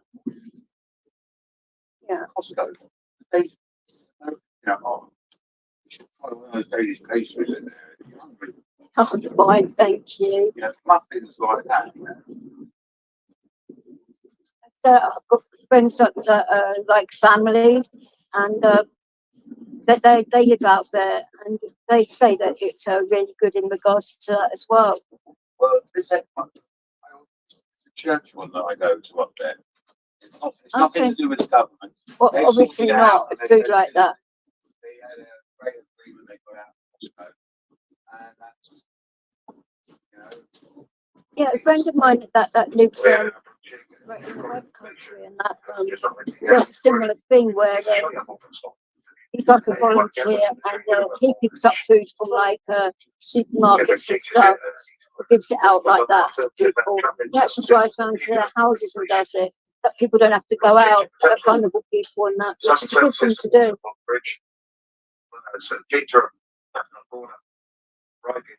What annoyed me is online it did not say all of this. I would have gone to East Croydon initially because it's actually closer to me. You don't bloody Clapham. Clapham is not a nice station, is it? When you're like this. I know worse ones. Oh yeah, there are, but in regards to busyness and all of that. Oh, you mean just for busyness? You know, And it gets even crazier, but on the way back, this is going to be an issue. Like whether to go to like Victoria or Waterloo or somewhere like that on the way back. I just get bored of people using my body work, thinking it's all riders who are Oh, not give a shit. At least turn around, look to see you. exactly. And kind of That lady was very careful. The one that just, yeah. I saw her approaching. She was going to be, I knew she was going to be careful. But there are enough Karens in this world. Karens and Darrens, yes. Karens and Darrens. Lay down, Lilies, please. And there are so many Muppets in this world. I have the permanent theme tune from the Muppet Show in my head. The guy actually thought that you'd get your chair like in this small spot. And I was like, are you having a laugh? Listen, if they didn't have all this stupidness in the way, yeah, you could get the turning circle. But I thought it'd be easier. These trains, not one of them has actually consulted No. an actual disabled person, Nope. not with a wheelchair, but with something slightly bigger, and figured out what you require. What you definitely don't require is, like, as I said, what the Thameslink do, which is stick a great bloody Tempting for the double worst, pipes in my right in the opinion. middle. They're the only train company in the country that's stupid enough to do that. Mm-hmm. And then they go, oh, but it's regulation. Oh, it's and Whose regulation? A blind man's or something. And no offense to the blind, but I've also been told that it's structural. Which also, being a structural engineer, I know that's bollocks. Plus, I know people in the train companies and if they don't have them on this one, why do they need them on that Thames link over there? You know, it's bollocks. Exactly. It's just they can't be bothered to take it off. It's easy to argue it than the stuff you've already got.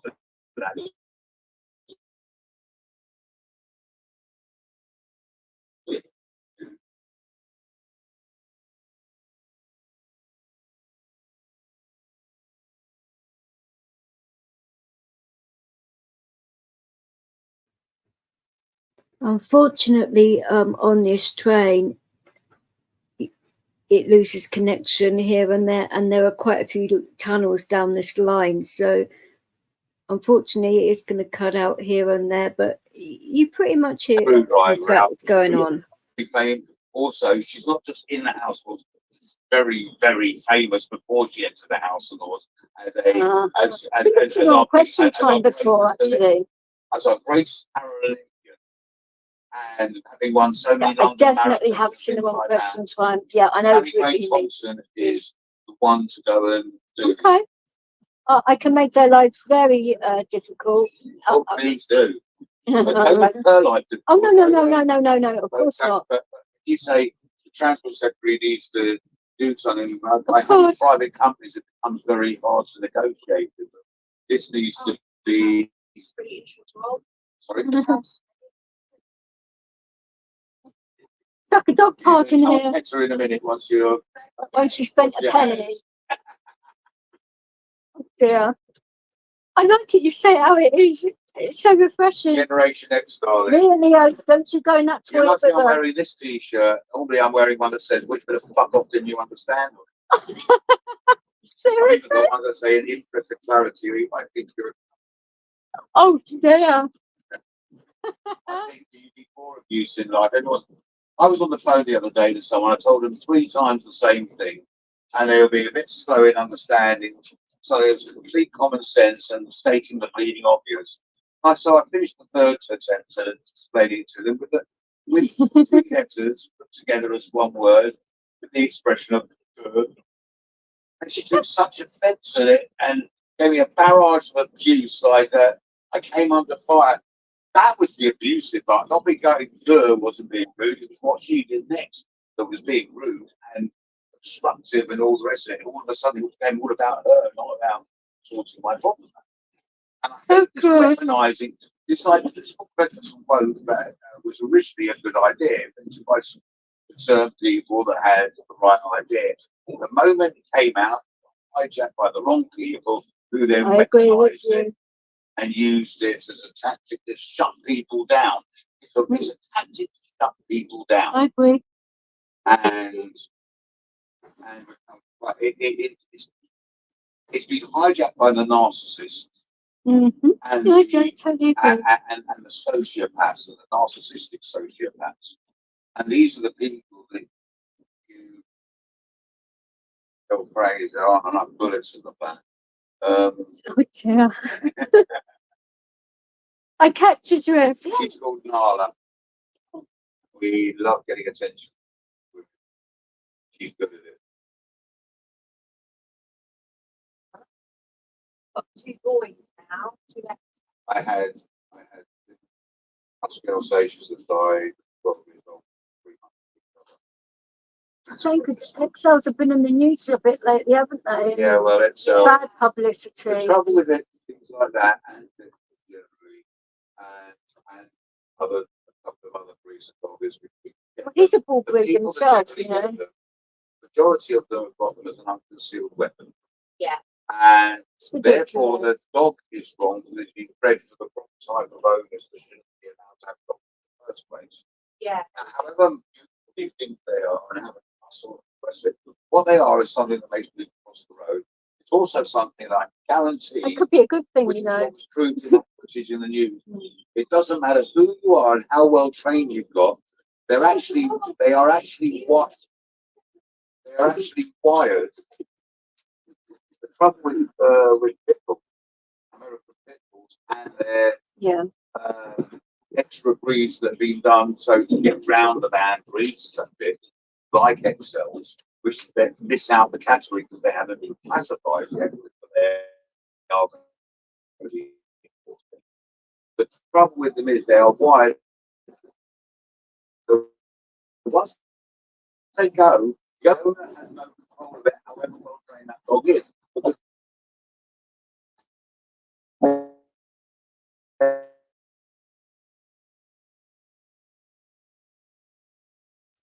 Sorry about the connection again, everybody, but like I said, periodically this will happen because of the speed of the train and tunnels and all of that. So apologies.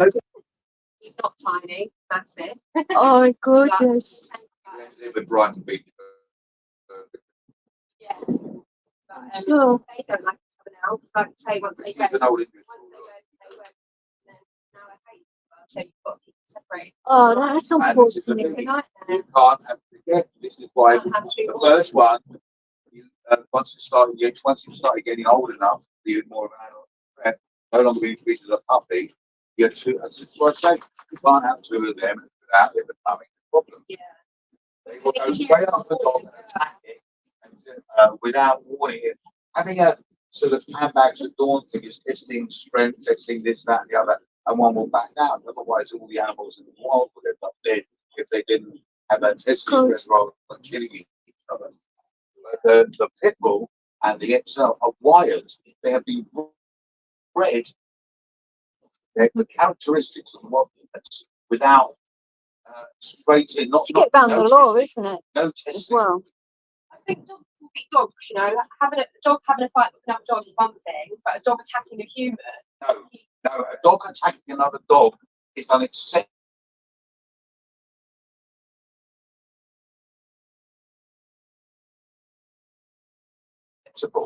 It is to attack a child or a human.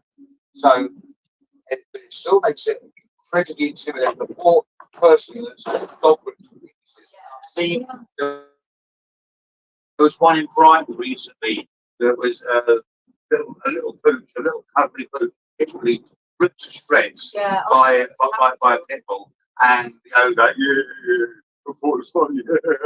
Yeah. No, see, this is why I'll keep my dogs on leads now. I won't, It's not just that. and I won't go to dog park either. But because it's taking the threats away, put a muscle on them. But it's not so much that they aren't working. It's the fact that people feel happier for their dog to come up and say hello to your dog.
It's 5 minutes to train the dog. It takes 5 years to train the bloody owners. Yeah. Because they've got an attitude problem. They say, "Oh, my dog works," so it isn't. I know. It's better to have preventive. It's better to have preventive measures in place than to have to suffer the consequences of. And no apology is going to do. And it's said, your dog are the dogs. Yeah. It's literally been bred for that in the same way as a Jack Russell has been bred to go down a rabbit hole. Yeah. Yeah. You can't get rid of those base No, instincts do at it. all. Not that you really And want that's why, to. as I said, Keep it, I've had dogs that are so gentle, but I still put a muzzle on them so everyone else feels secure on it.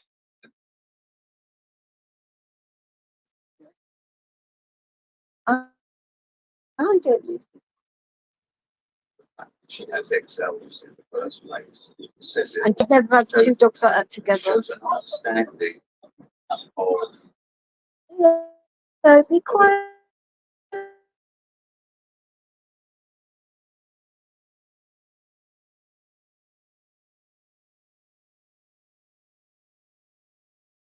Shows the understanding. I've just had an Excel trying to attack her. She'd already had her nose broken by somebody else. Crackhead, stupid bitch. Where I was, And I'll tell you what, I just went down the road to the police station and bought a load of police back. I would have probably done the same. So quite close to where I live, there was a. It was at night. It wasn't him. It was my other working dog, and she was very protective of this before she passed away. And the gentleman was on his mobile phone and was drinking cans of Stella, having a laugh and all of that. And well, I didn't know about that. He had a pack of 4 German Shepherds just running wild around that park. Now I was in my chair, and she was a full breed bull mastiff, bigger than him slightly and wider. So she was a big dog. I mean, up to here. I used to have a couple of 15 stone ball masters. Oh, she was between. She's just over 7.5 stone. So that's big enough, ladies. Down. I'm not surprised she's still a bit. And down. Yeah. Noise, just talking. Yeah, he didn't respond, so. When they're growling, you have to pay more attention. Yeah, they're growly dogs anyway, aren't they, bull breeds? People don't realise that. Doesn't growl. But the actual 4 German Shepherds, whilst I was trying to walk her, started attacking me.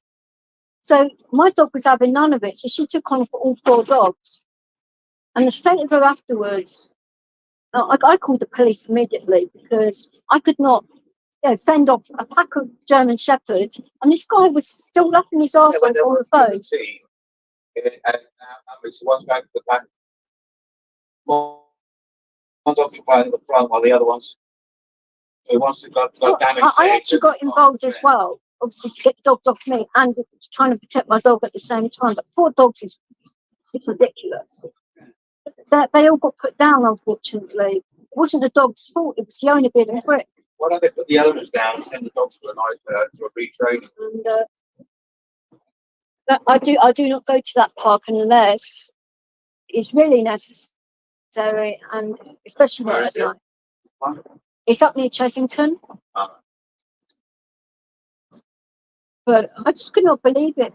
I was thinking to myself, well, what if I'd been like a child in a buggy, for example? Something like that. A child would not be able to fend off 4 dogs. Or an adult with that child. That's what a dog looks like. What happened is you then kid got attacked, and then the 2 other people that came to her rescue got attacked, and then another one got attacked. It took people with sticks through and all sorts of weaponry to get that to defend against that dog. And the owner did fuck all. See, if that was my dog, I would have got straight in there, get the dog, do anything to get the dog off the kid.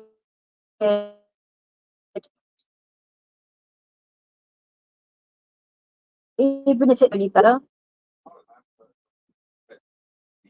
Of course. I mean, I'm not like abdicating to, animals, but in that situation, you have to.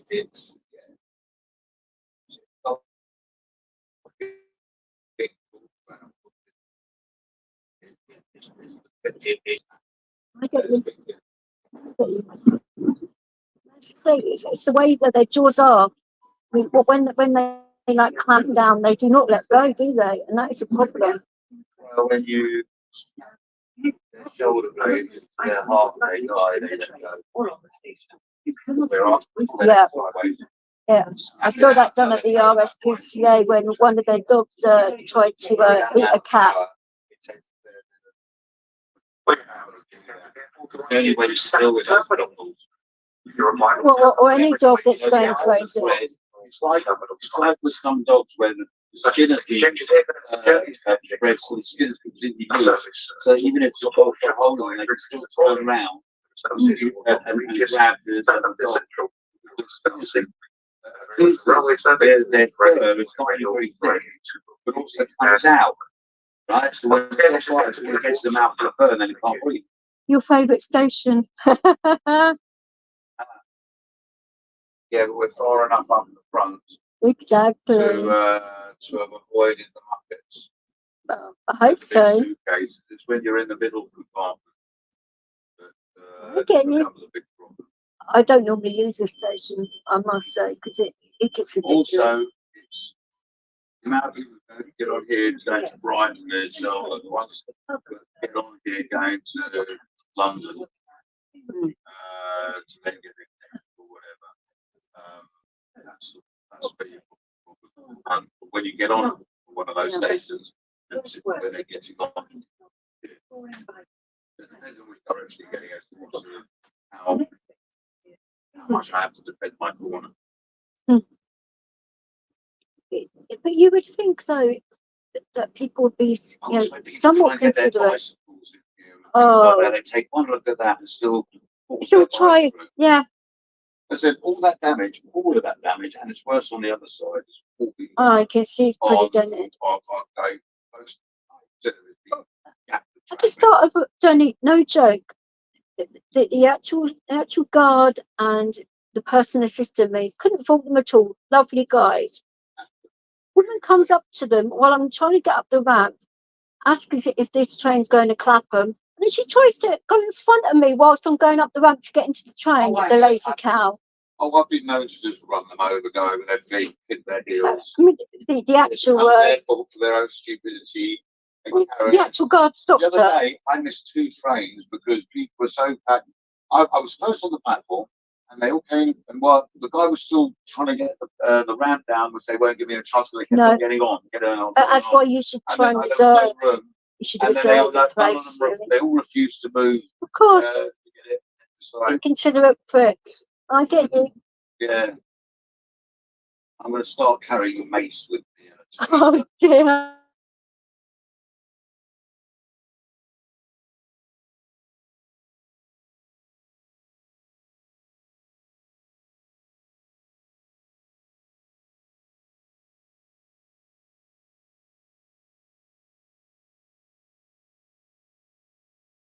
Oh goodness me. That's what it's all about. All these extra 5 billion people have created all this extra wealth for all the richest. Well, if you think there's over 2,000 people a day getting into Dover illegally by border fast, as I call it, because they're certainly not protecting the borders. It's 2,000 a month, not a day. No, I've been down there. I've counted them. Not the illegal ones. The illegal ones crossing by boat, not that many. It isn't as many as that. I know my friends and people that run the Calais, the kitchens for the encampment, for the dispossessed at Calais. My friends, the Glastonbury, all the money we earn pays that, and all the fundraising we do is funding that. It's costing us £2,000 a day to feed in Calais. It's not 2,000 people a day. You must be reading the Daily Mail, mate. No. With my own eyes. Got 2,000 illegal immigrants, not 2,000 immigrants coming and trying to go through border. Illegals without the paper. Literally, this is what I saw. And no word of a lie. They've thrown their documents overboard when they saw like the border fast coming, and they're chucking their documents over into the water. You would have 770,000. Well, our hotels are full. You have over 750,000 people leave the extreme, and your figure is wildly exaggerated. It might be 20 people, not 2,000. And of the illegals. Then you've got a certain amount that climb on to the, you know, illegally managed to get inside Oh, the lorry. that is And silly that as probably will well. account for about 80 more a day. 2,000 a day in the policy. I've got people that like camp out there to see what's going on, and it is a hell of a lot. And Because there are I've been up. 2,000 people there at the camp. And it No, doesn't mean no, it wasn't that. It was actually there for the whole day. Did you see this?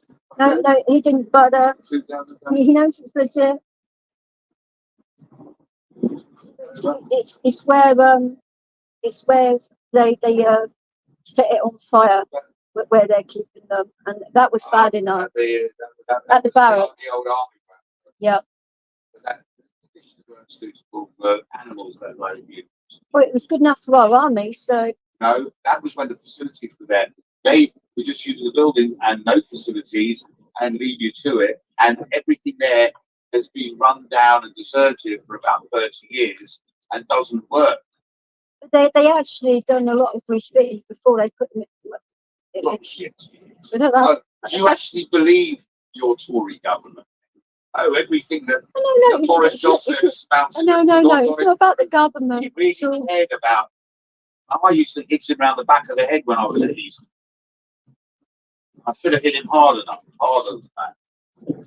I saw that man burn a 50-pound note when they first came out in front of a homeless guy. Woke him up. I was walking on Copeland Girl home. Oh my God. He's always been an idiot. And I caught him. His homeless guy away just almost next to the 100 Club on 100 Oxford Street. And he waved his 50-pound. I said, "Thank you." He said, "5 This is the guy. He's This always is the guy that everyone loves. he's always been a tosspot though. Yeah, So they're all like that. Anyone, by definition, anyone who wants to go into politics shouldn't be allowed to. Anyone who does end up in politics should be dragged kicking and screaming from the job. So reluctant to look at public service they've already done as a philanthropist, as a genuine human being and member of the community. You got rid of all politicians around the world overnight. You can get rid of all the armies, all the navies, all the air forces, all the business, all the chemical warfare, biological warfare, borders, border control, all sorts of things. You could start treating this planet as a planet. If you've got 100 red ants, 100 black ants, put them in a jar, they'll do nothing. They'll coexist. Pick it up and shake it, they'll all start attacking each other. Instead of looking at the hand and shaking the jar, they're attacking each other, and that's what we as humans are, the little ants in the jar attacking each other. He's black and he's red. Start looking for the common ground, not all the differences, and celebrate the differences. I agree to an extent. We stopped being a bunch of individuals. We used to be communities. We used to be customers. Now We've you're a been consumer. communities for a long time. They changed the language on you.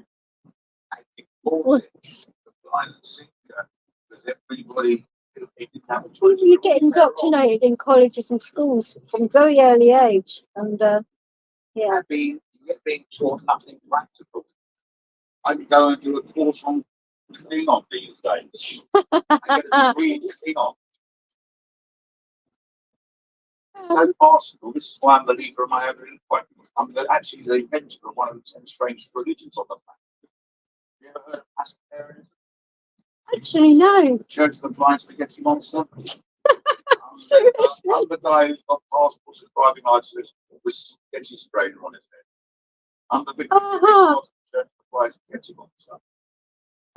And we have over 130,000 members worldwide in all travel centers.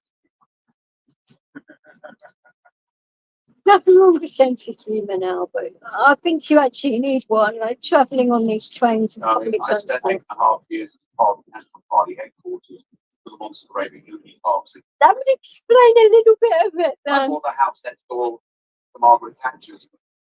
They had these created on such a 1980s. Oh, Jesus Christ. I used to walk past weird and wonderful on her driveway.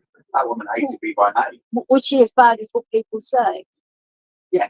So I've never met the lady, so. She was even worse because we didn't understand the way she played the game. You bought you bought the distraction. Here, do this. It's all what everybody wants. But it wasn't. The way she undermined local unions was selling you all your houses. And then offering you one. You got your house pretty cheap if you've been in it 30 years. But those people were generally trade union bosses. They were the more militant. And the real people that ran those houses was the one who bought up the kids in it. The woman, I didn't think. and she went right. You were renting. You got your rent while you were on strike by benefits. Paid your housing. Some mirrors. I'm in the game of smoke and mirrors. You have to look for what the real motive for anything a politician says. Because if a politician's lips are moving, they're lying. But it's what their eyes are doing and what their hands are doing is what I look out for. Which you can read all of that, can't you? What else is going around they're trying to distract from? When you get a big story like that woman had a womb replaced or something like that. One of her sister's womb of internals, had a money replaced. There's also another one, wasn't there, about But a lady that had the operation but got pregnant. Outside of the national papers to what other news was being suppressed, and only a little article like that. Big news stations like Lance Armstrong, the government released some really big under the cover of all the front pages to do with Lance Armstrong. It's ridiculous. What the game underlying the surface bullshitters. I'm a professional. I've got business cards that say professional bullshitter. Okay. She's going to get off at Hove and come back to Brighton. She's crazy. I know if you'd let them know, because the people at Clapham weren't listening to her. No, they were. They said she had to get off at Hayward. She said she wanted to get off at Hove. Thank you. And I should have one waiting for me at Port Slade to stop after. When her rant comes down, I'll just come off, let her get off, and then come back on. I did not realise that. Oh, it would have been the same anyway. It's a bit started. Yeah. Or reverse gear, you know. Oh, it would have been the same if I'd have got off here anyway, wouldn't it? So, yeah. Exactly. I don't mind getting off at Port Slade because it's only this next stop down if you really want. If it makes it easier for you, I don't mind. It just makes it easier, doesn't it? In fact, I might even end up getting off at home to cancel the Slade one, but no, I've got too much stuff in there. I was thinking of going and getting my son out of my friend's place. I dumped him for 2 days. 25 years old, and he's. But it's handy living in that area for quite a lot of my life, so I know all those stations like the back of my hand. I used to live in West Sussex. I used to live in Southwick, so I know the area very well. Such a narrow platform there. But it's a disaster for wheelchairs. Someone who designed that. I mean, the shelters, and then the fence runs along the front of the shelter line. One of the worst stations. If it ran the back, you could get on and off. It is one of the worst designed stations along that line, I would say.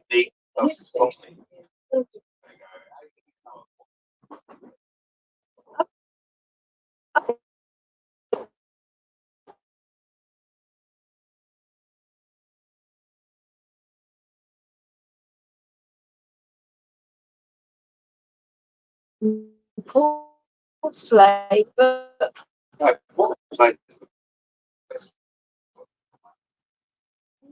I suppose thinking of yeah, and it's just like on the ramp on the platform straight out the side there. Yeah, which is the same on the other side, isn't it? As well, thinking about it.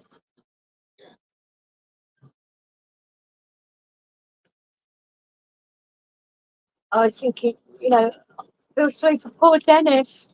Could you imagine that being married to Margaret all those years? Dear me. Oh, he got a lot of he did an awful lot of insider trading. I can well believe that one. And if you're trying to get to the wife, you can't. It's cheaper from someone who isn't in Parliament, who has the ear of the Prime Minister. Why do you think with Boris was Oh, Harry or whatever? Harry, yeah. Harry, yeah. He was the one really under it. Well, Oh, so TJ's doing all for right. a second. You right, right? She just sent me. Yeah, she's over in England. You right?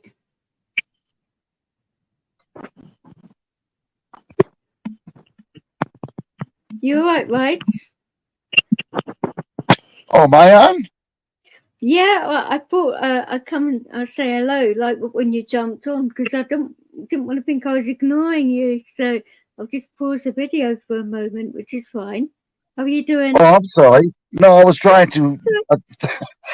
I was going to write a comment. I'm in my car. You can stay if you want. I don't mind.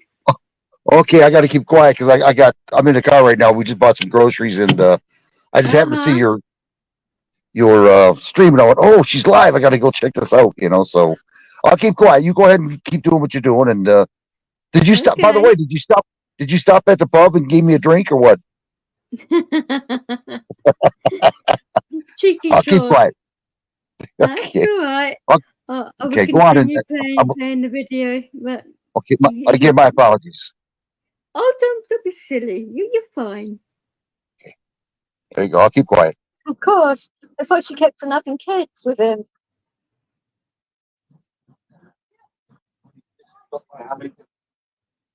He's got 2 with her. He's got 7 different. And I think 5 with another. 7 different women. I've had what is 7, but okay, 8. In fact, he's American though, and he's British As to the end. responsible with our country as he was with his birth control. Don't think he knows the meaning of the word, does he? I said, I know now, then, well, I know now. I'd have probably quite an actor to him. But saying that though, in regards to like Mayor Khan, he done a better job as Mayor of London than Mayor Khan, in my opinion. Mayor Khan has destroyed London. He hates London. Boris inherited a good situation that he exploited just in time. He didn't get the Olympics, and he didn't get it in London. No. His predecessor did. The minister won it, and then Boris got all the. He got to wave the flag at that Olympics and then that Olympics. With the handover of the flag. So Boris is a great manipulator, a team that's great at manipulating the media to make him look popular. And at the end of the day, don't trust the buffoon, let's sell them a fool. I know I have jokes in my hand. I play the fool. But at least I put on makeup and you can tell it's a clown coming out. Strange thing, fire breathing. Right. I bumped into David Curtin, and he seems like an alright man. I mean, I don't know too much about him, but I mean, in regards to like how he is, and it doesn't matter. coachable. But You will only ever be voting for the leader of that party, whoever you're voting for as a person, because they have something called party whips, which means they are just a number, not a conscience of themselves or of their constituents.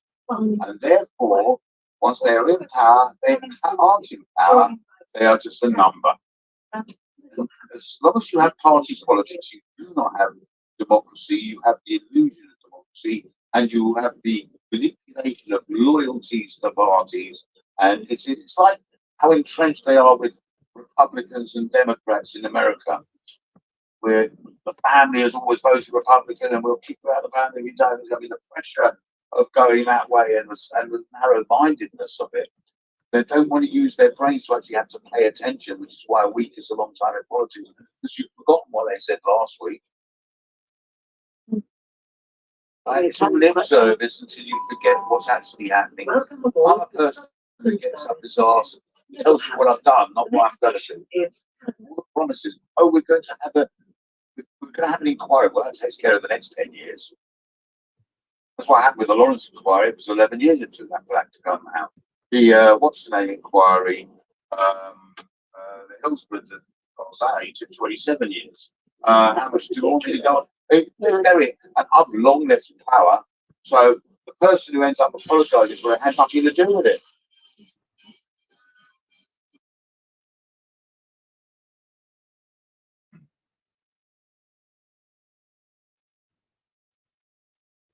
So I actually muted my mic here because the actual gentleman was on the phone to somebody, and I thought, right, okay, this is a bit like personal, so out of consideration for the gentleman, I thought I would mute myself because, yeah, I'm sure you guys would have liked to have heard the conversation, but, you know, it is what it is.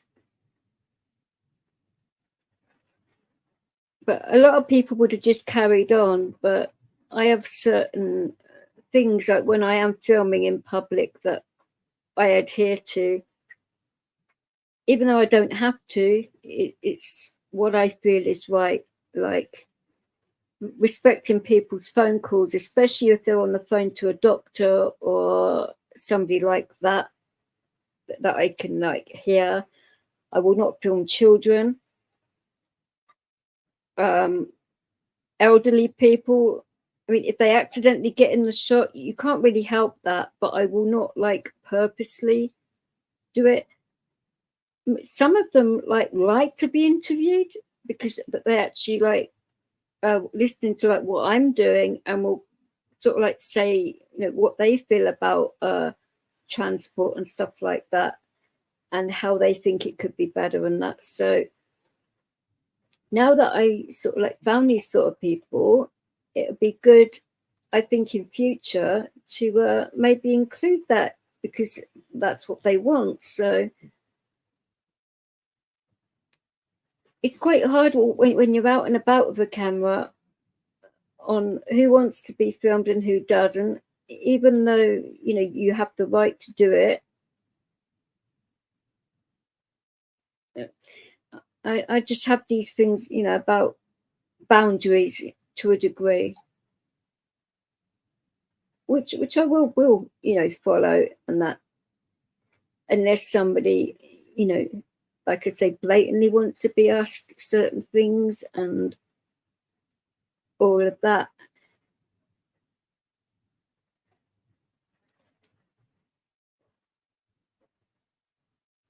It was quite hard filming on this train because it was so noisy and shaking about tunnels, losing connectivity, even though I've got a very good phone, but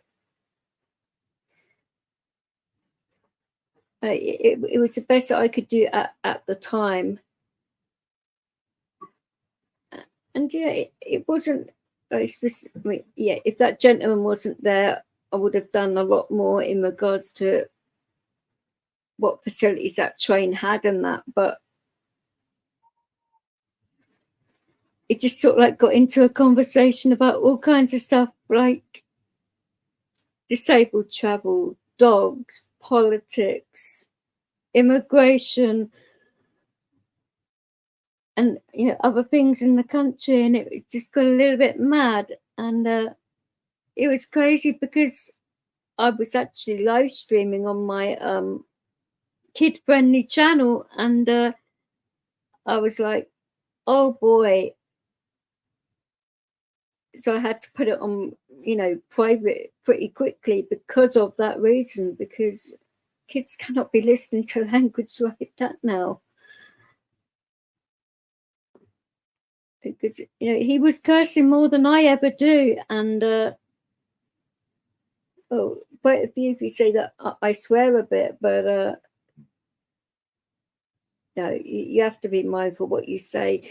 especially when there are kids around, and there was kids on that train as well. So I was trying to, keep it down to a degree myself, but I'm not going to tell somebody else what they can and can't say, It is what it is.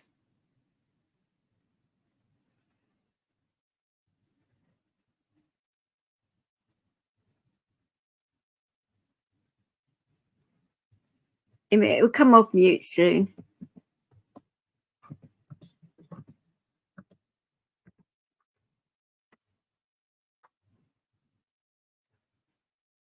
In regards to like future videos, I mean, if there's a particular station that you want me to cover, I don't mind doing that.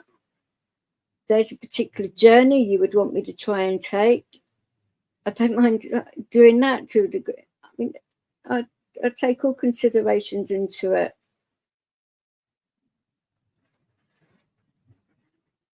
If there's a particular journey that that some of your relatives would want to take, but they're not sure because they have got conditions, I don't mind being a guinea pig to test the journey out for them, if you like. Yeah, I'd like to do that all I can to help. And if it gets people out and about and more confident on transport, then that's got to be a good thing. Because being reliant on cars all the time isn't such a good thing. And as you could see, it is, I mean, I wouldn't say easy, but it's easy enough to be able to do it. But it would have been a lot better for me in particular if my chair was working properly, because I'm waiting for a brand new chair because mine has lots of faults on it at the moment. So I had to be very careful in what I was doing. And it didn't help when the lady at the first station I was at was trying to get up the ramp in front of me whilst I was moving. That is why I caught myself, because I would have rammed into her otherwise, and that would not have been good because she would have fallen flat on her face on a ramp, which would have been very painful. But then again, it wouldn't have been my fault because she just wasn't using her brains. And people think that the train's going to move. I mean, why would a train be going anywhere when the ramp is stopping it and they're getting myself and Leo on the train when there's an open door literally 2 meters away and she couldn't be bothered to walk 2 meters to get in the door? It beggars belief what some people are like on trains.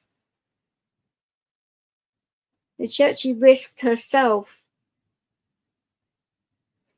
and the guard and the guy that was helping me, because if there'd have been an accident, everybody would have been hurt. It isn't bear thinking about, really. And this is what I want to highlight as well, that people's actions can be so inconsiderate and ridiculous that it can cause severe accidents with more than one person, and that shouldn't be the case, in my opinion, and quite a lot of other people's opinions, actually. I mean, the two guys at the station were like in disbelief that she actually even attempted that one. I mean, it's like, was myself in a chair and Leo invisible? I mean, he's not exactly a chihuahua, and yeah, I may be like slim, but my chair is quite bulky, and it was nuts. Let's just hope that she learned something that day, that patience is a virtue.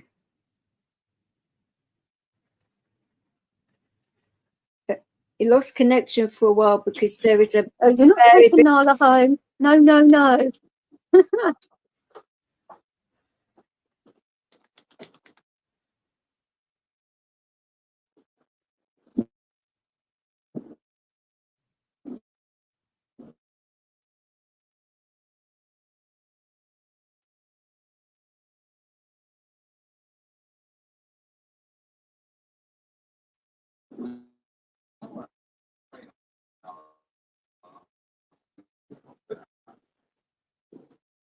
Get back on.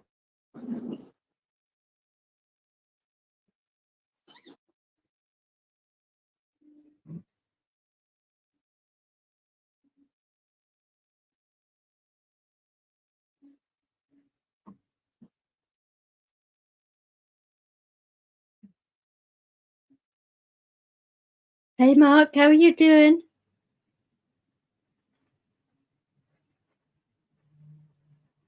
Hope all is well with you, my love. It's been a while.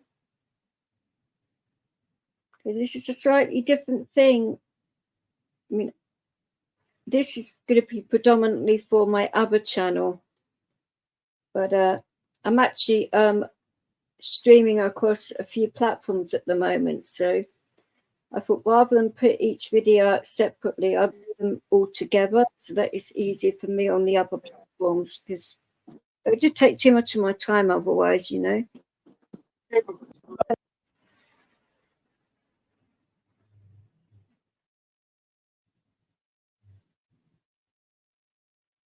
It takes time enough editing all of this stuff, yet alone putting it out, each video out on, say, YouTube, for example, takes ages in itself. So it's crazy. They're doing it on multiple It's like a shame that there are no platforms. ramps on this train because No, they're called ramp. oh, there is one. Is okay. So if there's not, then They have to carry the ramp. Some of them you're only allowed to use. They're only allowed to use the ramps that are on the train, even if you're right, mate. You have to have a ramp to the train. Some of the trains, instructed that you have to use the ramp that's on the train, not the one that's on the platform. Yeah, I've encountered some platforms, some stations where they have to use the one on the train. You know, the station staff have to come on the train and get a ramp out. They're not allowed to by the train company to use the one that's on the train. that is true actually. Yeah, another new ruling recently. Sort of. They want to get them used to doing that so they can get rid of this man's job. Which is stupid. It's a safety thing. Train, which is like it's like a bit like having a chocolate kettle. Right,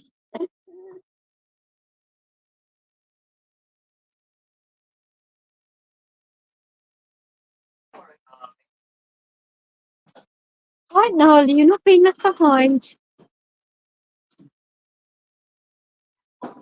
She's gorgeous, isn't she?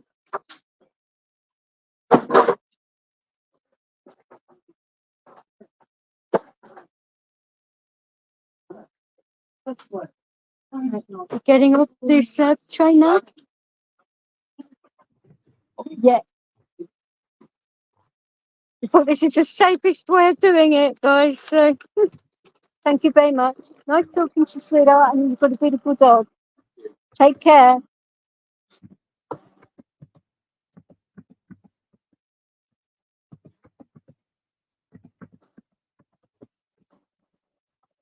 Right.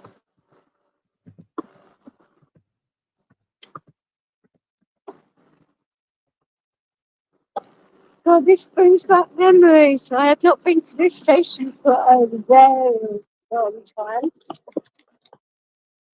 And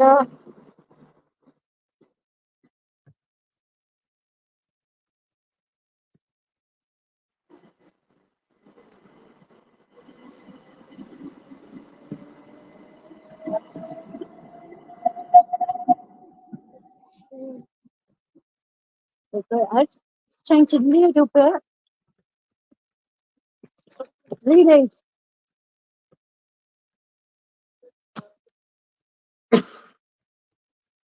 You see, it's got stairs, and which obviously I'm not going to attempt to go flying down some stairs.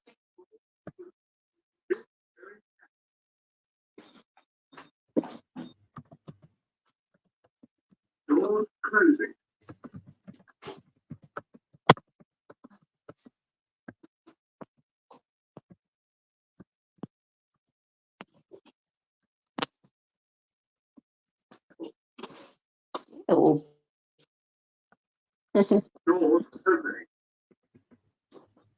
I can't see what you're doing, so. Give you a lot of time to get in and out of the bloody train. I'm not the train. Get it on at the left. Dear me. Quite a few years back, they used to have like the old style of lifts here with like the pull doors. They'd be like metal doors that you yank yourself that had like bars on them and stuff. 2 doors each lift. And you felt like in a bloody tin can going in those lifts. But those lifts haven't been at the station for a very long time, so bit of history for you there.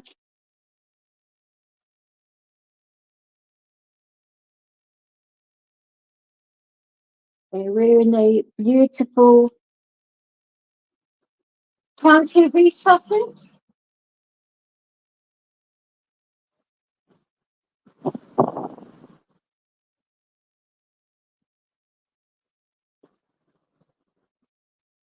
Lily, stop.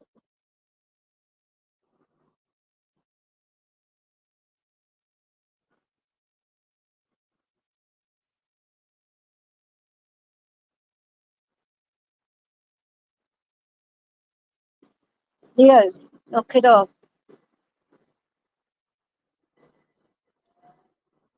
Is there any staff? Any staff around here?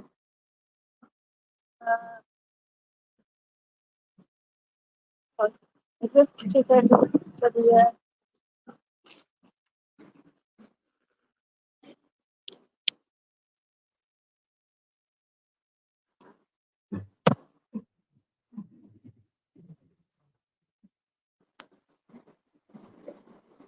there's no staff.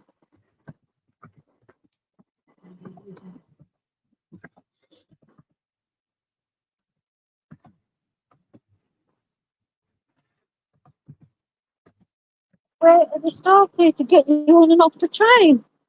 This is not a good start, everybody. There isn't anyone to get me on the train on this one, so I need a run.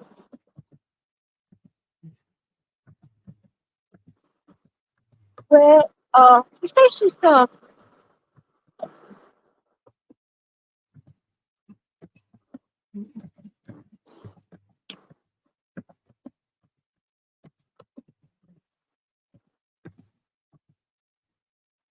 Oh, hang on.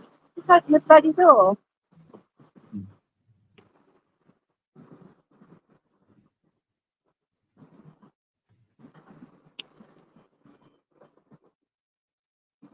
What the heck?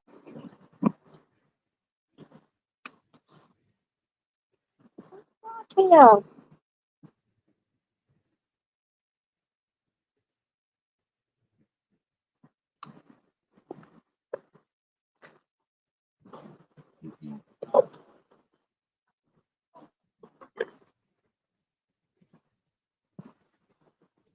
This is a good start. There were no station staff here to get you on the train. Wonderful service so far. Right, let's go and find some station staff, shall we? This is ridiculous. There was a ramp there.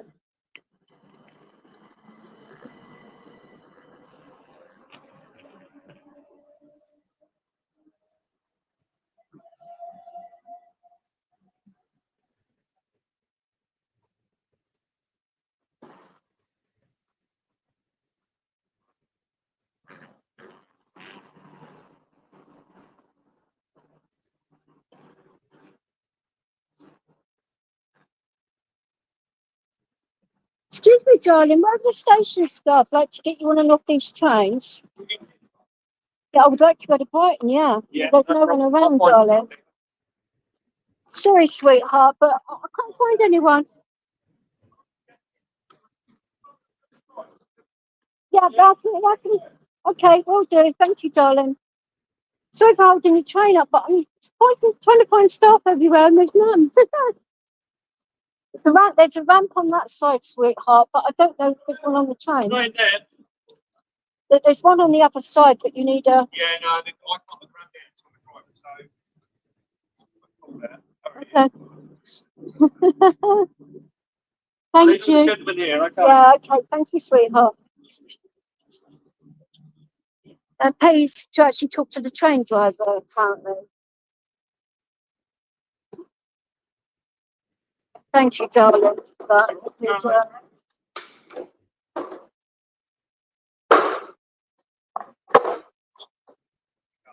Thank you, darling. Okay. I'll move that stuff in a minute, all right? Well, it's all right. I can see. It's only going to one stop. It's fine. Yeah. I don't mind staying here. Okay. You're fine.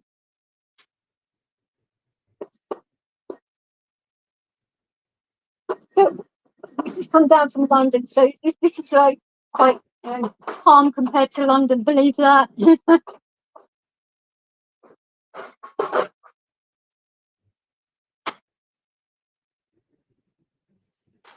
Oh, dear me.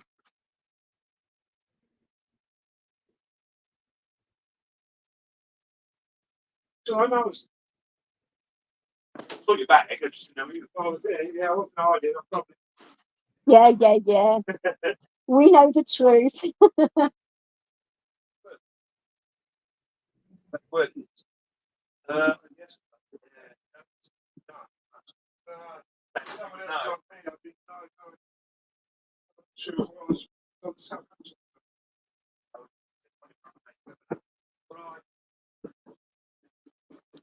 Do you guys actually know if it's that problem at Brighton Station or not?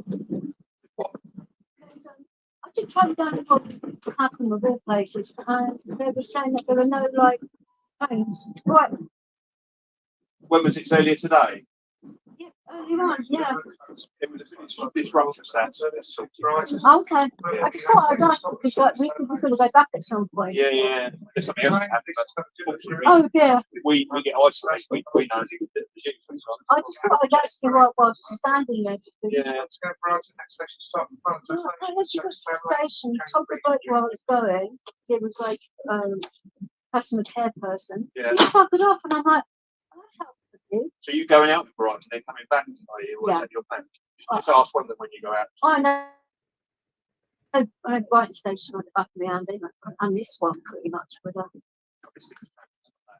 Oh You're God! okay 1 minute. Well, if something happens, then they just have to pay for taxi for me to get home to London, then won't they?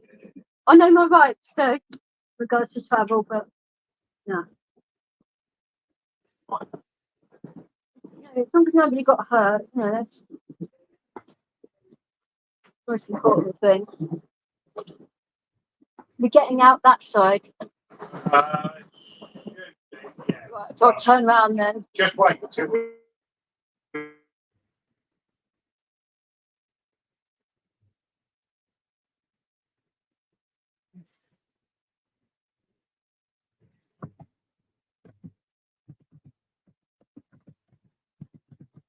Okay. I'll tell you. Okay. Once we're on the approach, I'll know. Right. Maybe it's number one, of course. That's one with a bit of the gap, isn't Yeah. Well, unless they've changed it, but highly doubtful. it? Hopefully it's yeah, it will be. So that would be that door then, won't it? Yeah, it will be. Yeah. Let's turn around then, Neely, before we run anyone over. Thank you, darling, for the info. Oh. Beautiful Brighton. Oh.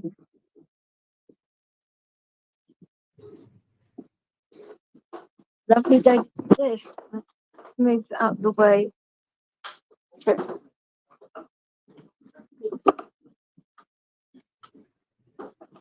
these ramps are better than the old style ones.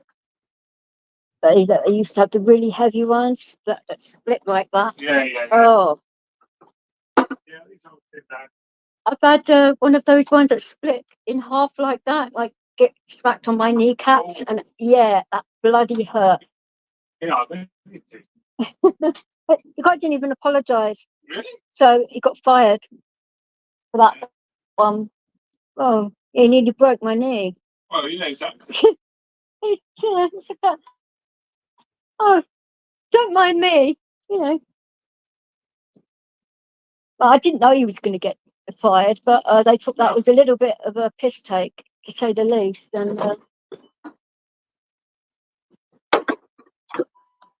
I mean, my knee was 3 times the size it normally was, so, and it was caught on CCTV as well, so they couldn't deny it. Well, no, exactly. But absolutely. Right, there you go. Cheers, my love. Thank you. Thank you very much. Fun tickets to get out. Right.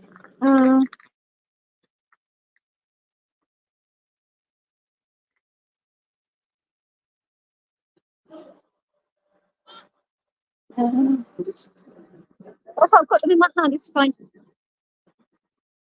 Right. They've got lots of facilities at this station. Well, they used to have. Let's see how much it's changed.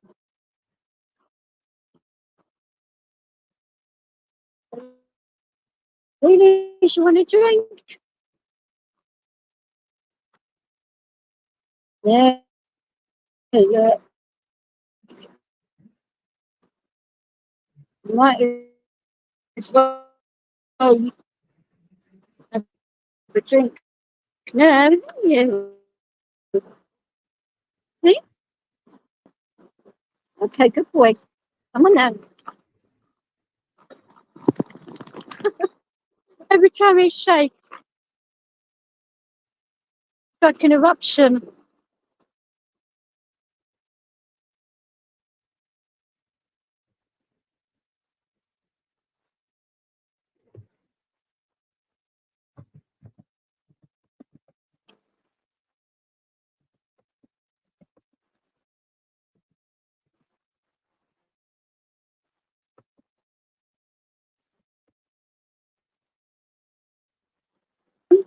You take it out.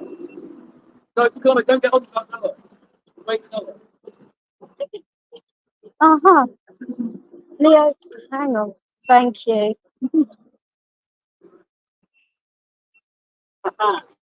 Yeah. Right. It's, uh, right. You got a ticket machine.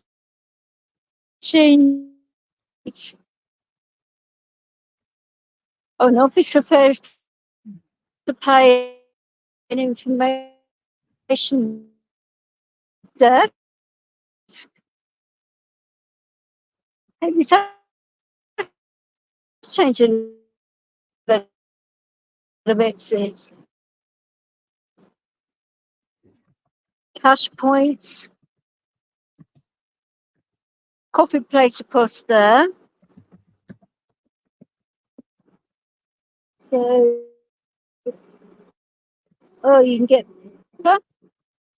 M&S, food shop, WH Smith's.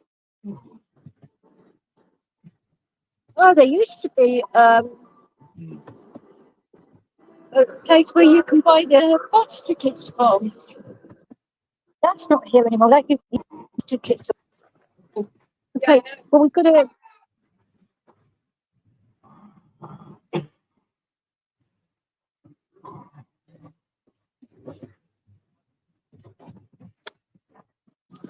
Let's go.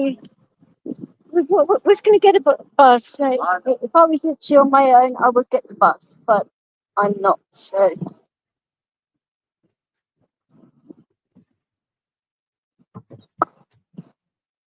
Wow, it's changed a lot here.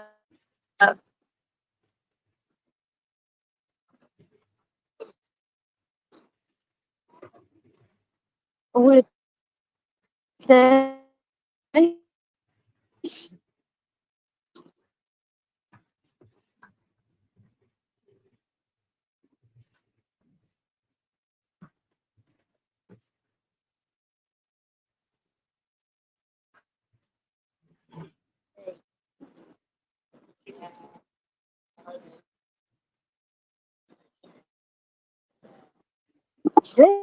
a bit more pedestrianised here than it used to be, which is a good thing.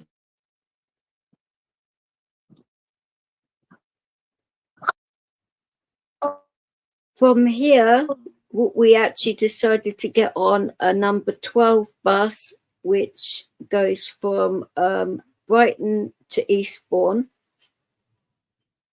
Obviously, we weren't going to Eastbourne, but it was going to the place where we needed to go. So rather than walking Leo in that heat and to preserve power in my chair, we decided to get the bus down because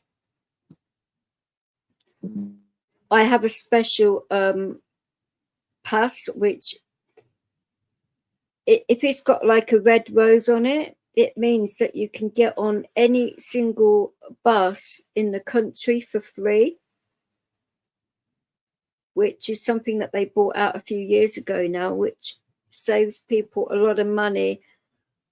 I think it applies to the OAP pass as well as the disability one. I'd have to double check in regards to the pensioners one, because I am far from claiming that. Quite a few years ago before I'm doing that now, but in regards to the disability pass, that is, you know, a definite thing, that if it's got a red rose on it, then you get free bus travel in all parts of England and Wales. Because I'm not sure about Scotland because I haven't been up there. And I will find out when I go over to the north of Ireland if it's applicable there too. But we just have to see. You know, when I do go over to Ireland and the actual journey there, I mean, obviously I will, you know, record parts of it to show you how easy or difficult it is, because it's going to be a new one for me.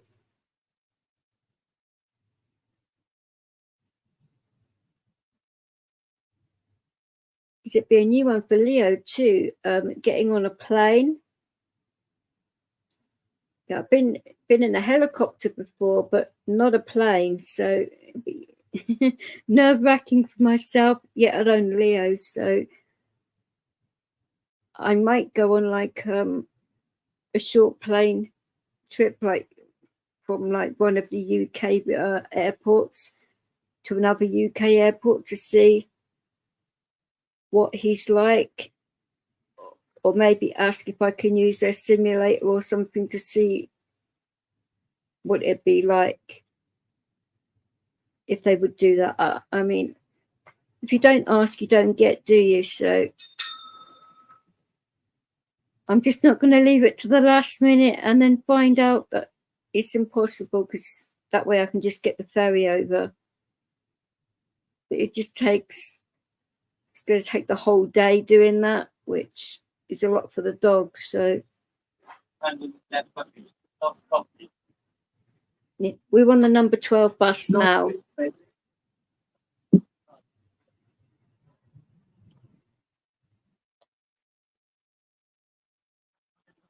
We're on a new style of bus, but it has you can plug your phones in here. Hold it up, but there's hardly any room for a chair. Yeah, it is. Yeah, there was a lot more room on London buses than there is on these ones I found. But better than nothing at all, though, isn't it?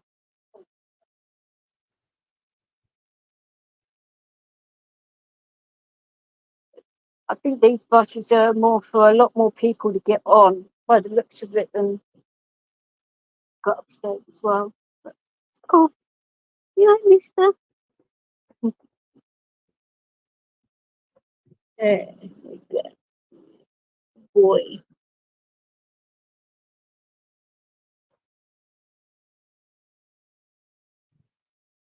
take these off for when I get off the bus.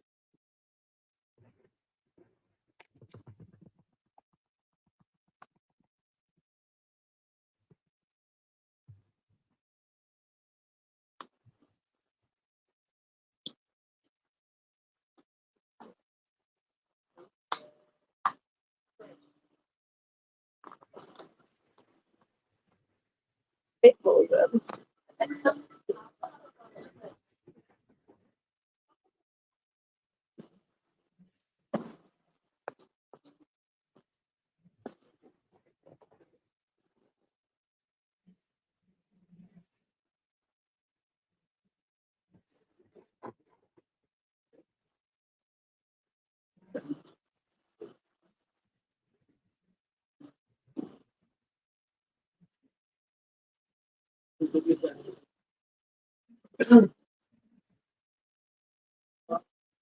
This has changed a little bit since I was last here.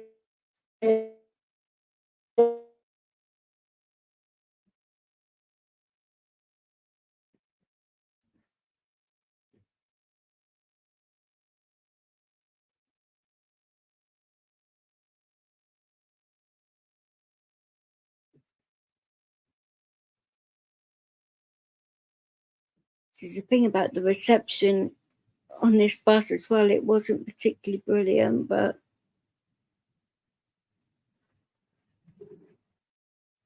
Tours. Might want to hold on because it's quite a steep road, this one.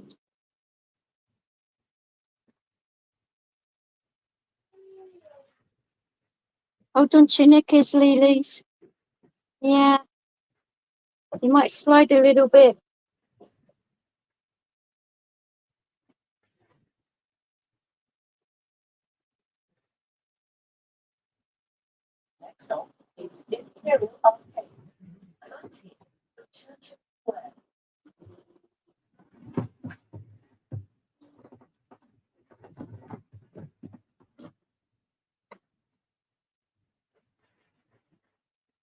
lay And down, whether you can Lilies. see, there's a nice church just being refurbished there. It used to be absolutely beautiful quite a few years back, but going to disrepair a little bit, as you can see.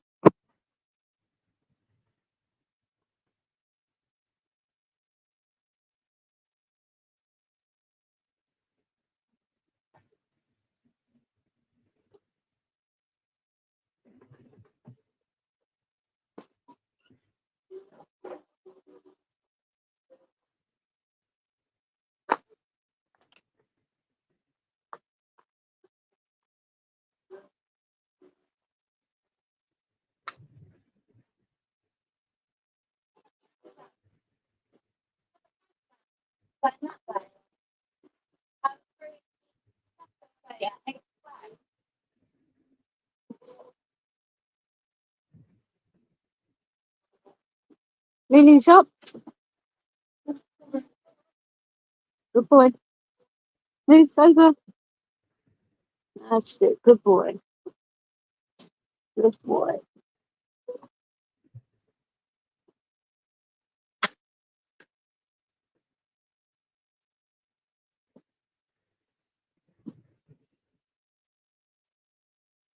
Ouch, that looks like mine, the lady's foot. Do you want to sit there, sweetheart? Of course it is. It'd be safer for you anyway, wouldn't it? Oh, you're very welcome, darling. I'm actually getting off at the Sea Life Centre anyway, so you can put the chair here. Oh, anytime. It's difficult enough when you've got mobility issues about.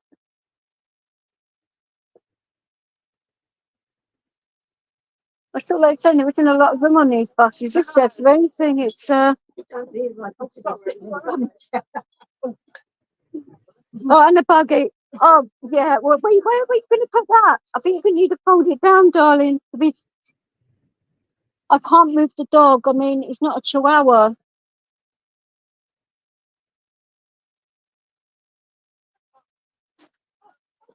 gonna have to fold it down.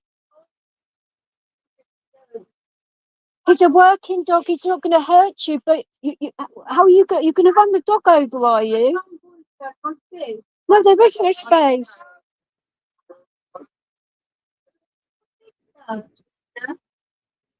Leo, move your tail.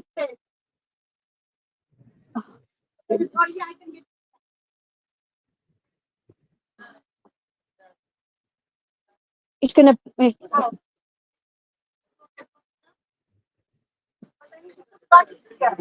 Oh, you need to fold it down, sweetheart. I'm sorry, but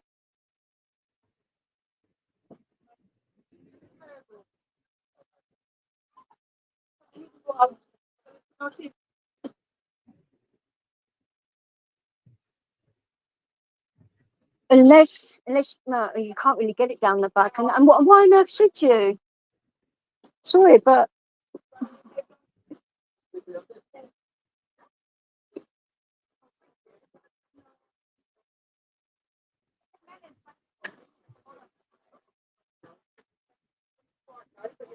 yeah, but she can't get the buggy past there. That's the point.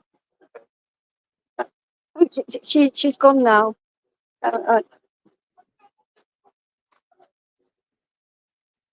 no, she's coming back. Oh, the joys of transport, eh?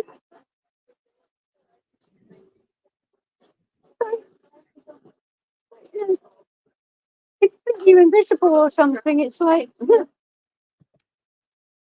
don't worry, I'll just put the dog on my lap for you. I mean, no chance. Well, that poor lady didn't even see him. I mean, oh, that's one thing he does never worry about is the tail. It doesn't bother him. It's lucky for other people because he doesn't react. He's a big boy, eh? He's a gentle giant unless you attack me, and then all bets are off. But that's his job, isn't it?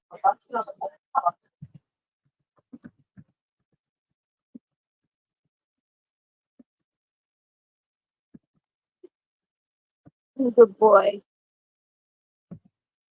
Let's have a bit of a journey doing this.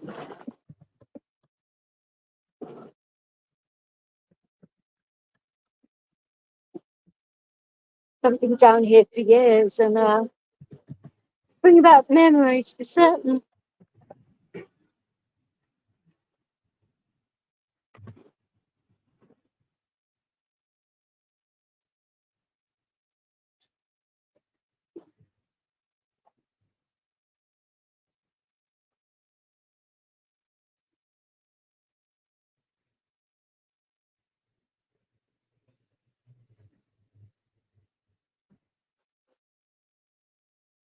I just hope that woman wasn't going to respawn.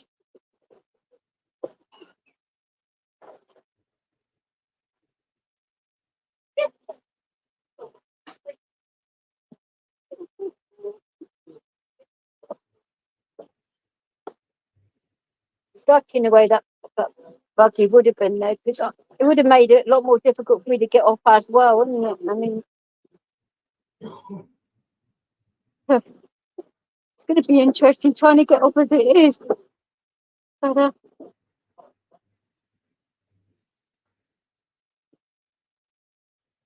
it's on London buses, you get out the back door, so you don't have this issue.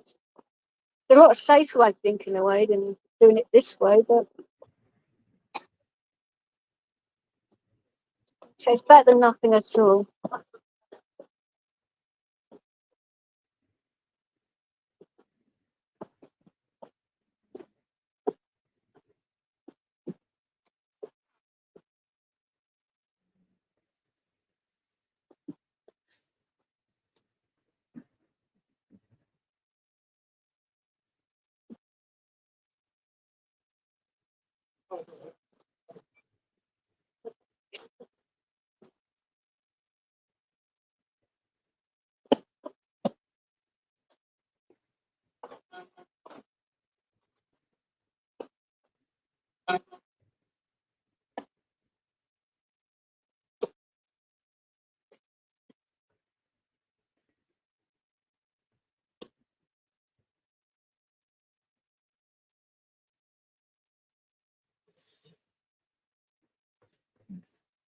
There isn't long to go, and then we can open this live up if you guys want and take it from there, innit?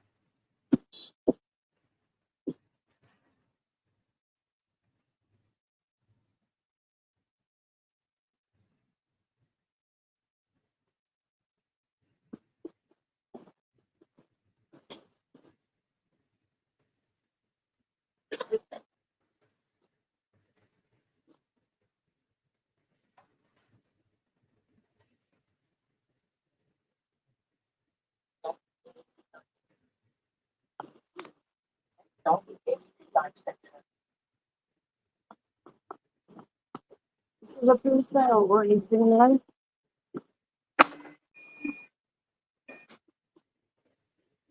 It's different to London buses all again, you know. Good boy.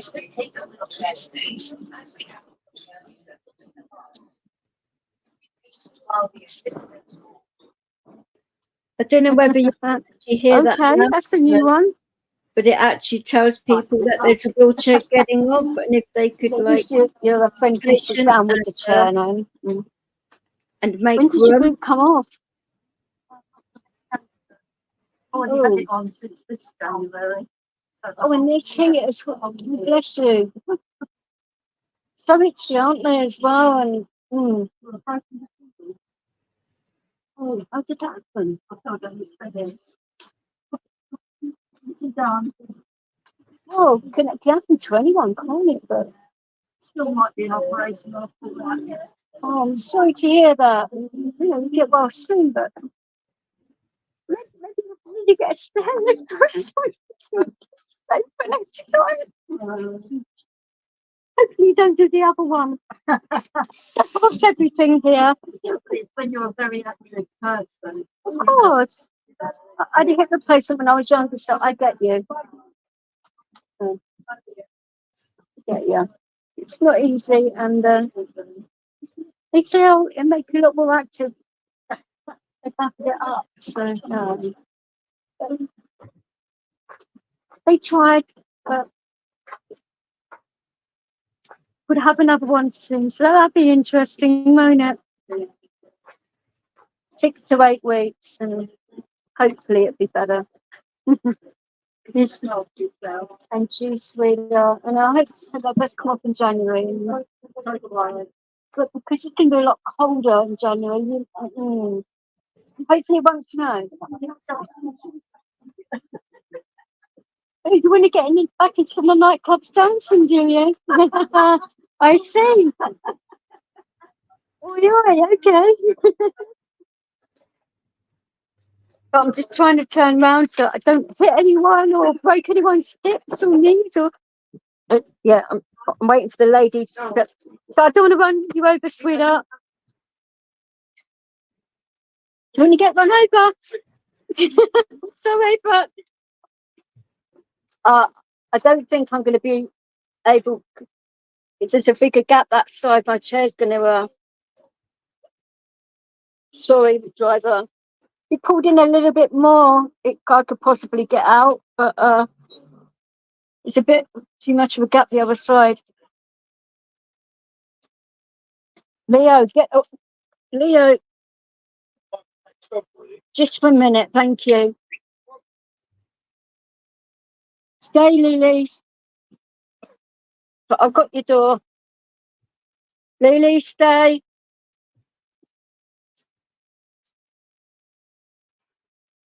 Sorry, drive. I would have attempted it, but it's too much of a crap.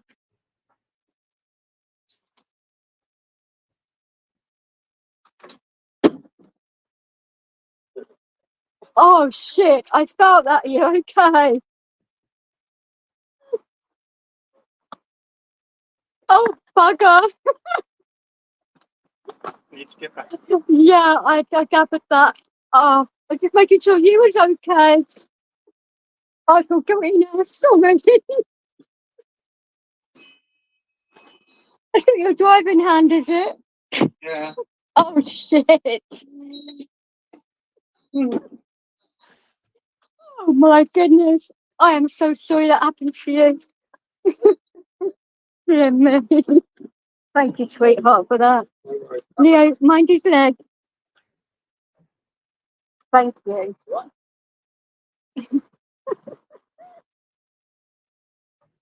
Oh my days. Right.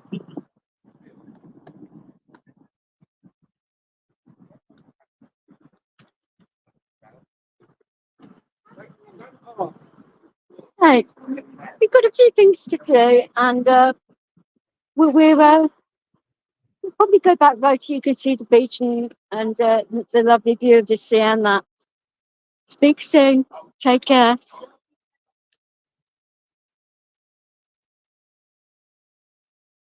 Right, well, that is a journey on the way down. Anyway, I know Wrights was saying something about how our stations and that are so much different to American ones. So you actually thought that, didn't you? That they were a lot cleaner and nicer, didn't you, Wrights? Oh, by far. Oh, yeah. America's subways and everything else, buses are just atrocious. I mean, it's just filthy, just nasty, you know. Oh dear. Which reminds me, I wish I would have had hair in my body, all over my body. Leo, man, gets all kinds of attention. Back rubs, belly rubs. I'm jealous. Yeah, he does get rather a lot of attention, I must say. But I mean, I don't know if you noticed this because you was watching that. Now, when I got off that bus, you know, the certain person that is being a bit of how to put this politely. Gobstite? No, I didn't call him a gobshite, but No, along I did. those I did. lines, yeah. I did. He actually said that I was being really nasty to everybody. I'm the most evilest person. I was actually making people's lives a misery by insisting that they help me with the dog.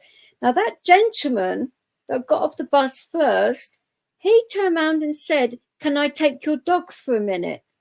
He offered to take Leo for a moment. I didn't ask him. He asked me. Now, there's a difference right there. And I thought, okay, it'd make it a little bit easier. So I said, okay, if you wouldn't mind. And he said, no, he didn't mind. So when the driver, got out, I held the driver's door for him so it didn't smack him. Because, see, with Brighton and Hove buses, the driver has to get out and it's a pull-down ramp. In London, they come out on their own. So there's a difference right there, that the driver doesn't have to keep on getting out all the time. And as you could see, when the driver pulled the ramp down, he smacked his hand on the pavement underneath the ramp. Which, he hurt his hand quite badly, which, of course, I felt bad for him because when I got into the bus, he pulled in enough so he didn't need the ramp because, I could get in all right. But where he stopped, there was a big gap on the other side, which if my chair was working perfectly, I may have attempted it. But the fact that my chair isn't working properly, and on one of the sides where the gap was, my wheel is really buckled and out of whack a little bit. So I thought, no, I'm not going to attempt that because, for one, it'd be dangerous for me, and I didn't want to hold up the bus or, and that's what ramps are for at the end of the day. So say, for example, if I had have attempted that, the bus driver would have got into trouble as well for letting it happen and all of that. And, it's not needed. But why does this person insist on making up lies about all of this? I mean, I've asked a few people about this that have seen both of these videos, and I've asked them, where exactly did any of you see me be nasty to anybody? It didn't happen. I mean, yeah, I said to the lady with the buggy, I said, I'm sorry, but you're going to have to fold that down. And I was apologetic with the lady. I wasn't like saying, oi, you stupid cow, or anything like that. I wasn't swearing at her, or, you know, or just stating the obvious. When you've got 2 wheelchairs on a bus and a big dog, where on earth is she going to stick a buggy when there is no space to do so? It was impossible. But she was still insisting on putting her buggy there. And it's like, I have this argument all the time on London buses. So, yeah, I knew it wasn't going to happen, because Brighton and Hove have the same policy as London buses do, that if wheelchair users need the space, they get priority over buggies, because buggies are foldable, wheelchairs are not. So that's why they have the policy, you see. But of all the stuff that I heard ever since that I went down to Brighton from this person, it's got progressively worse with him saying all this outrageous stuff. Now, I have played like the whole journey down. I was polite to everybody I spoke to, was polite to the station staff, all of them. I mean, what more do you want? I was weight shamed as well beforehand. I proved that I wasn't a big girl. I shouldn't have had to have done that. Did I get an apology? No. I mean, it's ridiculous. All these lies that are coming out of, I mean, yeah, he isn't the only person to have said it. And the other one that did say it, which you know who we're talking about here, writes, he's weight shamed me as well. He turned around and said that I need firemen to take me out of my house. So that shut him up at the same time. Because there is no way now that they can body shame me anymore.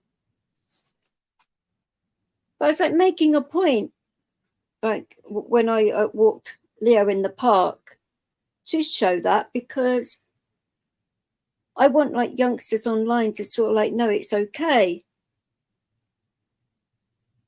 to be, you know, whatever kind of body type you have. But people can be so malicious online about things like that. You know, it can cause eating disorders and other kinds of disorders, which from teenage years onwards, it can turn into something really bad, and the person can end up doing some irreversible damage. Which I was trying to put across to, you know, like the youngsters, that it is okay, you know, to be the way you are. You know, and if you're not okay about it, then go and see your family doctor, or GPs as we call them out here. You know, and I'm really passionate about, you know, people, about their eating and, you know, eating healthily, keeping fit and that kind of thing, if you can. You know, I know everybody's different and there are limits on what people can do, but anybody can eat healthily. Even if you're on a budget, you can eat healthily, but it's a lot more difficult. This is where advice from a professional comes in, like a dietitian or something like that, if you need help in like keeping weight on or keeping weight off. It's not as easy as it looks for some people. You know, I've had to work hard to keep my body the way it is because of like the lack of mobility. I mean, you understand that rights to a degree yourself because you've had mobility issues, haven't you? So Yeah. Oh yeah. Easy keeping the weight off when you've got mobility issues, is there? It's hard. It is. Everybody else is eating Big Macs and I'm eating salads. Well, Of course, I'm big boned so, anyway. well, if I was to eat a Big Mac, I mean, it'd be plain Mhm. with cheese, but because I can't eat all that stuff that's with it because I've got allergies. So in a way, I suppose my allergies have saved me to a degree because I can't have like salad cream and mayonnaise and stuff like that, which is quite fattening, isn't it? So Yep. Well, I'll tell you something, DJ, and this is the fact. You know, I don't go for really malicious people. You know that. And I especially don't go for gossip that people can't do documentation on. You know, I mean, I can tell anybody anything. If they believe it and they come to see me, they're just as fools as I am to telling them. So, I mean, the people that he has and they believe him, that's fine. Me, I want documentation. Just like you, when I tell you something, you don't take my word for it. You look for it, and vice versa.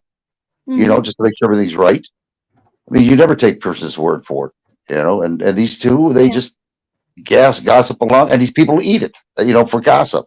It's like a soap opera. You know, so it's just bullshit. Now, anybody that knows Brighton quite well, I mean, you could even look at a map of Brighton. I got off at the Sea Life Centre for a specific reason, and I was going to this place first because I knew it was going to close first, and that was the courts, because in that particular area, you've got the Children and Families Court, the Magistrates Court, and the Crown Court. So I knew between all three of those courts, somebody would know what kind of paperwork I would need in regards to pursuing what I need to do with what I've said I'm going to do. So that's the first thing I did. And they don't have desk service. So they said it's all online, but they gave me a phone number of a nice gentleman. And we had a good conversation. And he gave me a list of forms which I need and told me which bits to fill out, which bits not to fill out, the confidentiality clauses and all of that. So this guy is not going to know any details about me, even though I'm going to serve him with court papers. They're protecting my identity because of what I've been through in regards to the stalking. And I'm not saying him, I'm talking about my history in the past of it happening. So they don't want anything like that to remotely happen again. So they're going to protect my identity like there's no tomorrow. So there'd be gag orders and all of that. So he won't be able to say a word about it. And if he does, trouble. All right. I confess, you can have your charge card back. Don't cause no trouble with me. You know, I thought, you know, we had time, obviously, to go to Sussex Police later on because I primarily went down there to do something that I promised I would do for my mum. You know, I got her some flowers and a nice card, and you know, I said that I would continue to go down to Brighton after she was gone, which has taken me a while to do it, but I was going to go down on my birthday, but it didn't work out that day. I still had a good birthday anyway, regardless, but I did a couple of days later and it was still a good day. But it was a very hard day because I had that on my mind and all of that as well, which, you know, it was very hard being in that area because of all the memories of everything and all of that. So you know, after I went to my mother's old residence, my brother still lives there, but he's working away at the moment, unfortunately, which he didn't tell me about that, but found out, you know, on my birthday, which was a little bit, I was hoping to see my brother, but I can see him another time, that's fine. But after doing that and a couple of other things I had to do, in Brighton and that. I went down to Sussex Police. So him telling like all his subscribers and everybody else that there isn't an investigation into him, he's lying his arse off, because there is one. I have proof of it. I'm not going to produce the receipts of it because I am not giving out the crime reference number. That would be very stupid of me until the investigation and that is finished. And then obviously I can produce whatever. If I want to, I probably won't even have to, because the results would be obvious that something's happened. But Well, if I'm right, the last time this guy went to jail, he didn't come back as a man. That's what I hear. I wouldn't know. I really would not know. And to be honest, I really don't give a damn about I don't really think about his life too much. I mean, like, the way all this started was, a silly argument, I suppose. Well, it wasn't silly to Plastic Paddy at all because of what was said. It was all about him saying that Plastic Paddy had an interview with a big drug lord in the Dublin area. And that could have got Plastic Paddy seriously hurt or worse. And he doesn't seem to recognise that fact, which I thought was a little bit bang out of order. But then that they like made up, which I was like, okay, if Paddy wants to like forgive and forget, then okay, let's just leave it be. But I still had that in the back of my mind, that what that guy was capable of for doing that in the first place. So I was a bit cautious. Other people have turned around and said that before he came into Paddy's community, that I knew him. That's an absolute lie. When he lived in that particular estate in Brighton, I lived over the other side of Brighton. Our paths did not cross. When I lived in Brighton a lot longer, but he wasn't living in Brighton then. He was living in Pevensey then. So, no, our paths did not cross.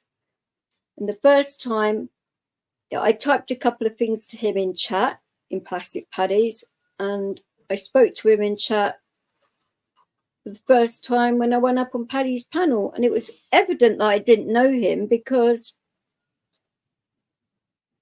if I know somebody, I would be talking a lot more. Rather than it being like small talk, I would like talk to you properly if I knew you. But it was apparent I didn't know him. But to cause trouble, other people were saying, oh, they're both from Brighton. And it's actually, I'm not originally from Brighton.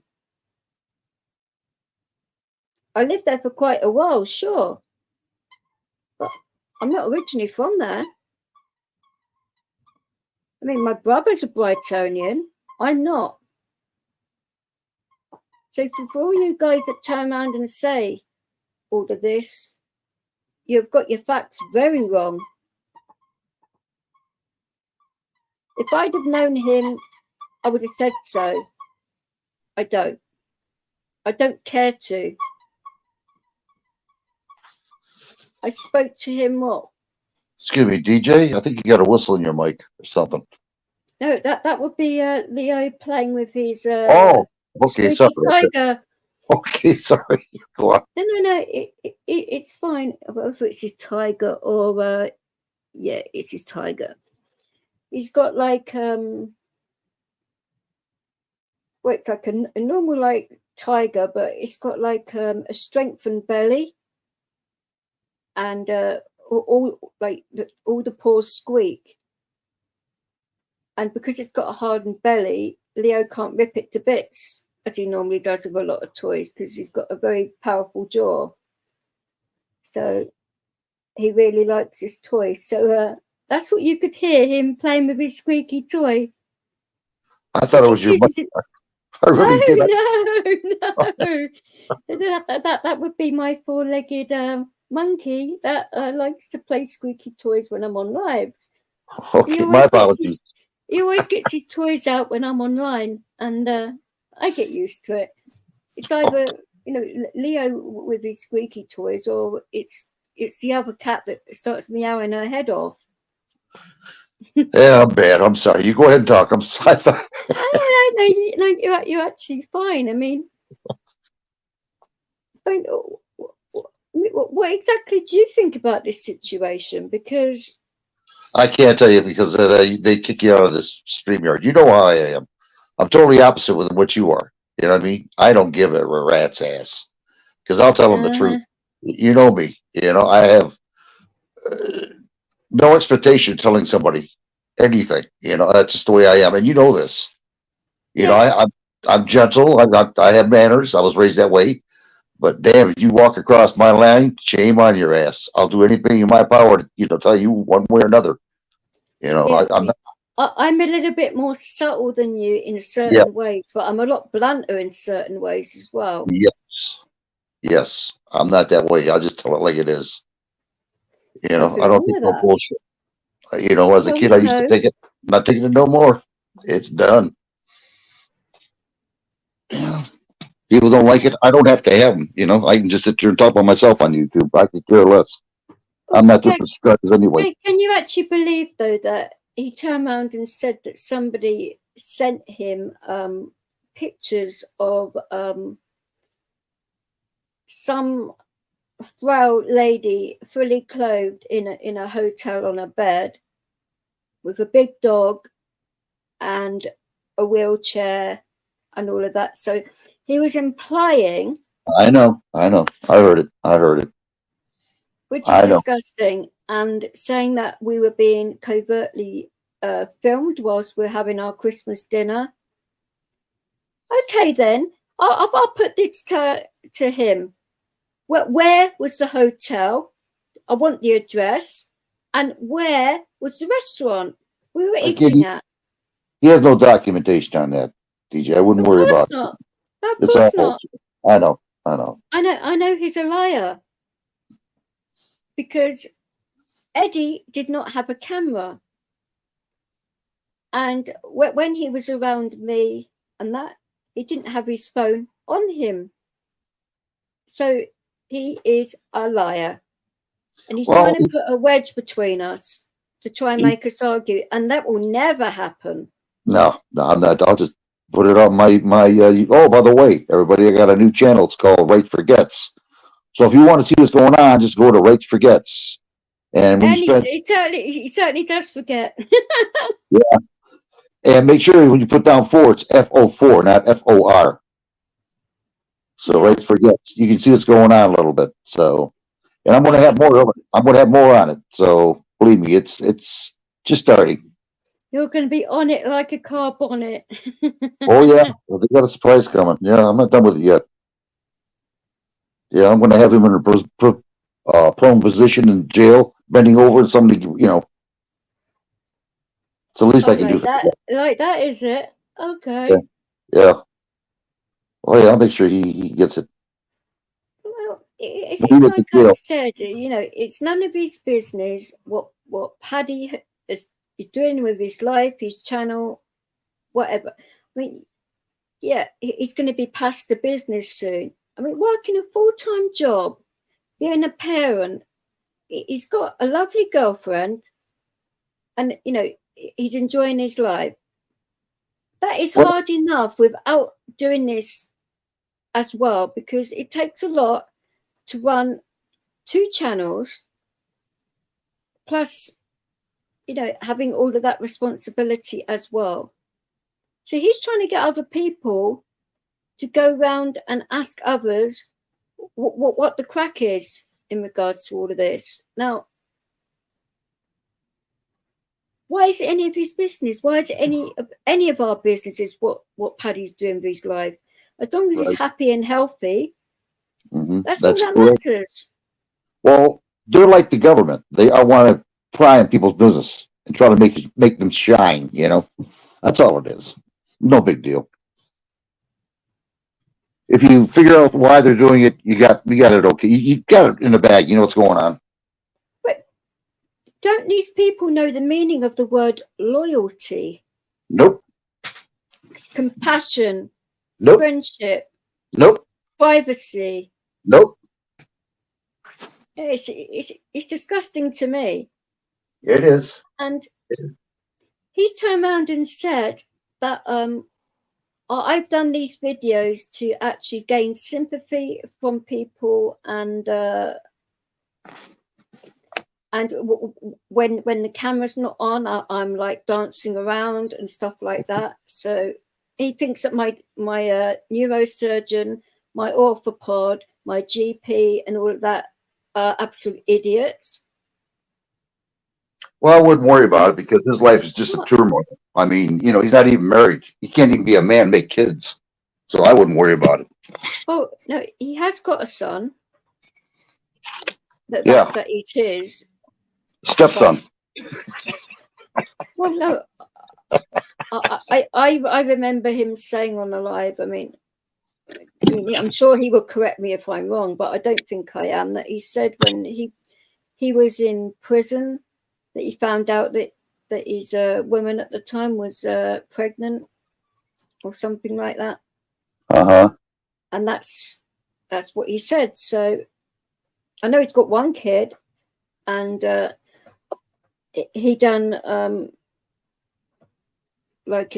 he was like working on like a documentary about art retrieval or something, and his son was part of it, but it didn't actually work out.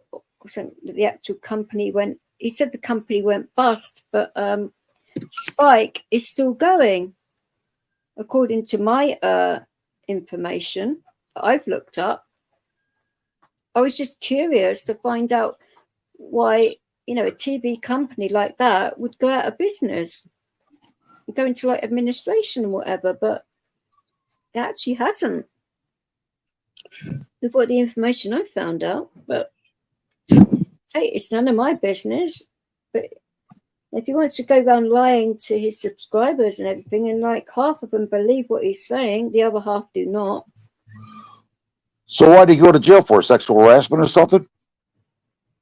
I mean, I know one of it was benefit fraud.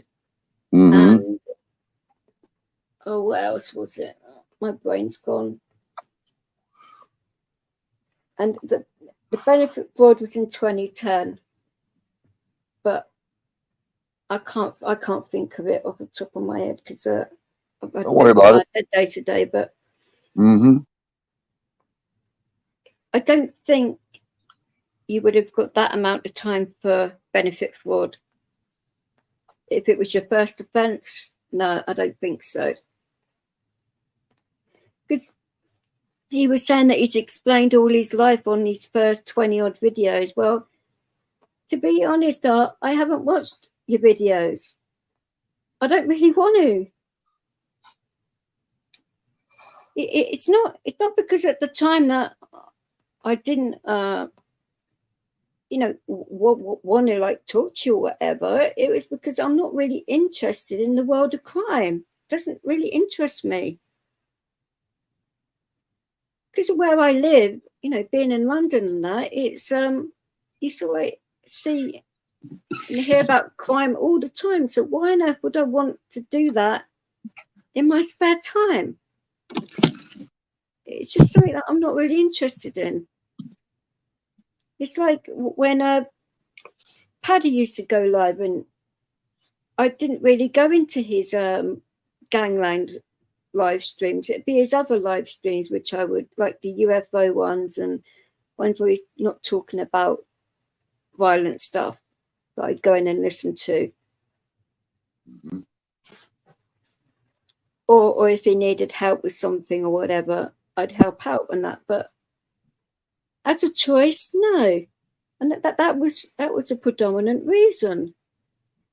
That it wasn't anything really to do with what was going on with Paddy at the time, or the arguments and the back and forth and all of that, because I was pretty much used to that with the other guy, that there was always back and forth going on. So I just ignore it. It's just the best thing to do, really, isn't it?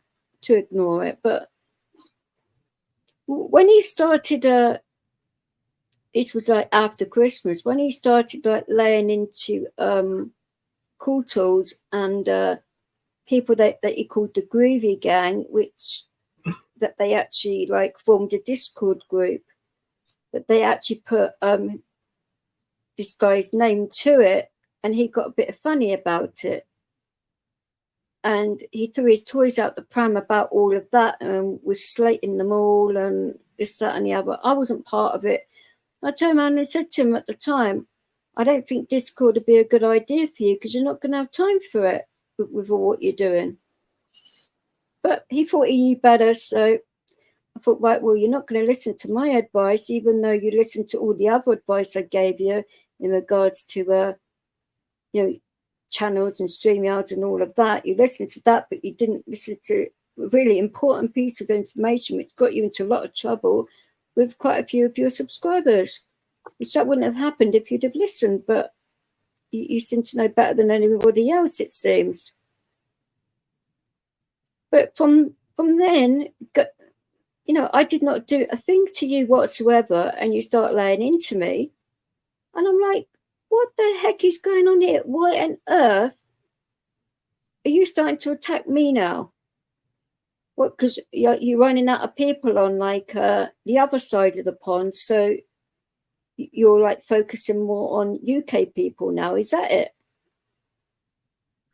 Because I wasn't discussing you on my channel whatsoever. You weren't an interest to me. You still really aren't, to a degree.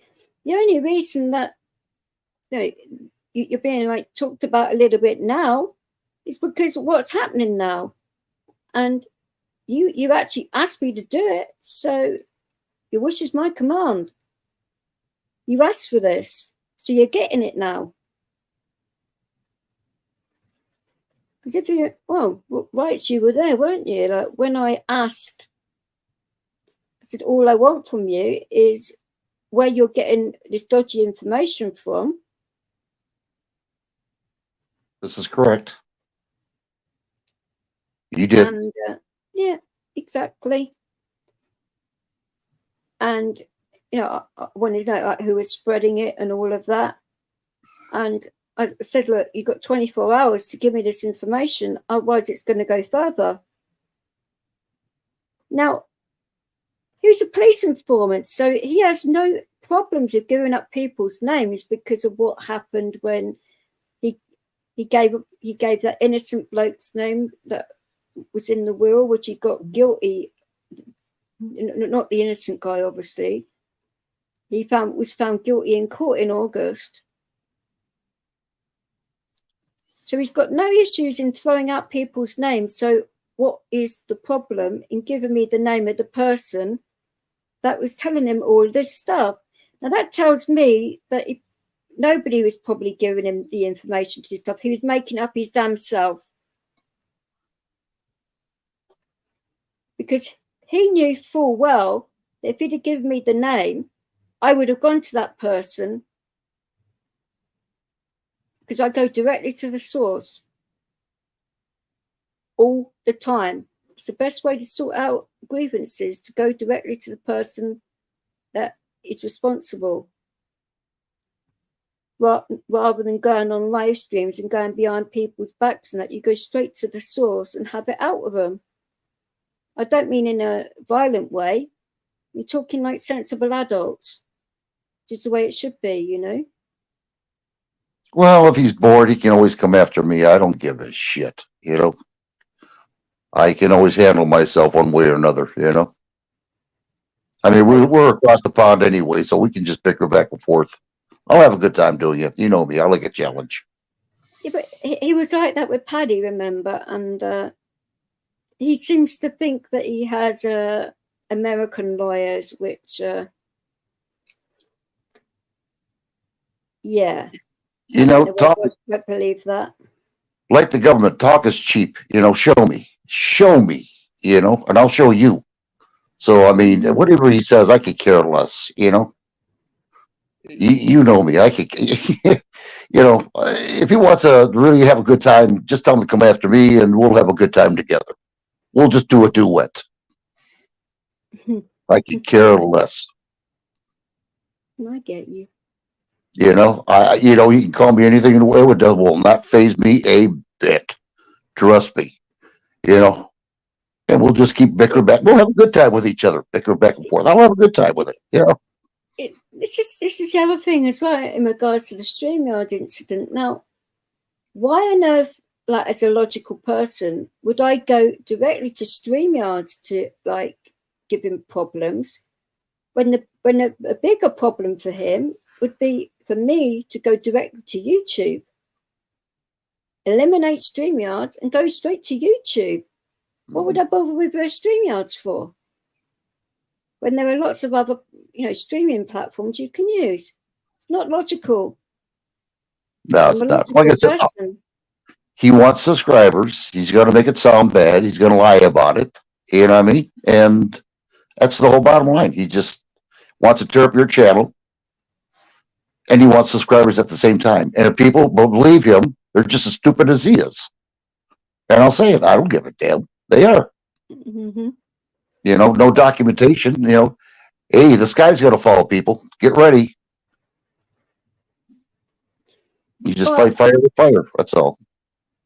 People have already started to realize that, the things he's saying isn't like logical, like, the weight shaming thing.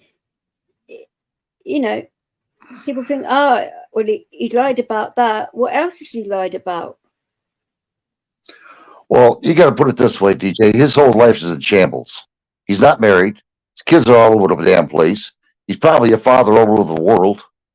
You know. I don't know about that, but. Well, I'm just saying it. You don't have to worry about it. I mean, you're scared of saying things. I'm not. I mean, he's just a messed up person. He's screwed in the head. I only like to say things that I know for certain. Not me. I'll tell it like it is. I will. He's a messed up person. His mind's screwed up. He's a troublemaker, a liar, a thief, a jailbreaker. And that's what he is. Well, your brother was similar, wasn't he? Yep. I know it well. Yeah. Which isn't good, but it's like I said, be patient because, the authorities are coming. And I do not lie. What a Christmas gift he's going to get. Well, I could actually do one better, but I have got geolocated photographs of me in certain buildings. So what would I be doing in those certain buildings if I didn't have business there? People don't go in those kinds of buildings for no reason. So, I'm not going to just produce receipts now just because on his say so. I produced lots of proof here, there, and everywhere.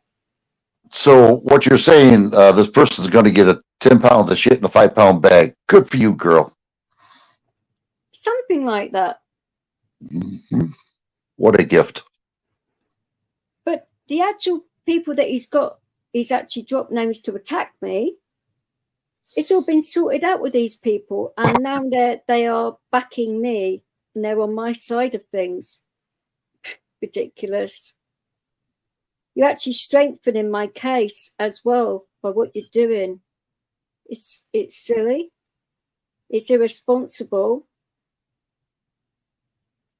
And you're going to lose everything. Yeah, that'd be nice. Well, I don't know about that so much. I mean, I'm not that horrible, but... Oh, no, I like to see the bad guys lose now and then, Yeah, but to lose absolutely... Has he Has Hey. he earned that? Yeah, I think he has actually. Oh, sod it. He doesn't care about you. No, obviously not. Nope. So why would you care about him? I just care about people in general. That's the way I was brought up. It's a strength and a curse, if you like. You know? I'll be doggone if I ain't getting another phone call. What is going on around here? Let it go. Okay. You shouldn't Nobody be I so know. popular, should you? Hey, Clint, how are you doing?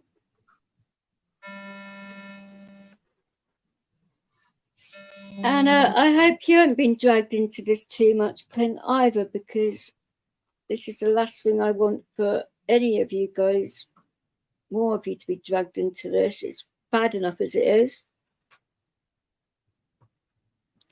But it's like I said, I'm not putting up with this shit anymore at all.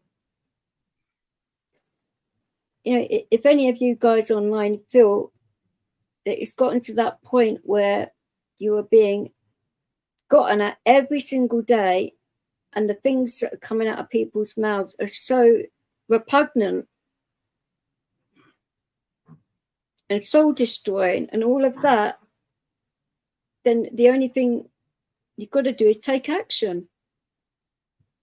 Because nobody else is going to do it for you. You know, you've got to be brave and think, right, okay, this is going to be a pain in the backside for me, but it's got to be done. And it has been done now. So I'm just going to leave it down to the authorities to do what they want to do. I mean, if it doesn't work out, and that, I will just do other measures, which I've already thought about and thought out quite well on strategies and what to do. Because you've got to have contingency plans with these kinds of things, and I've got 4 of them. So he's been after me for quite a while, and during this time I've been thinking, right, okay, you're getting progressively worse. The worst thing he did is bring up my family. You never bring up my family. That was your biggest mistake. And then going on about people's conditions and stuff like that. So there are lots of disabled people around, not just me. So you're not just insulting, even though you're talking about me, you're not just insulting me, you're insulting every single disabled person in this country and in other countries. It is certainly a crime. And that's just in one area. It's saying that you've got scientific proof that seizures is a punishment from God. Since when has God and science been in the same conversation?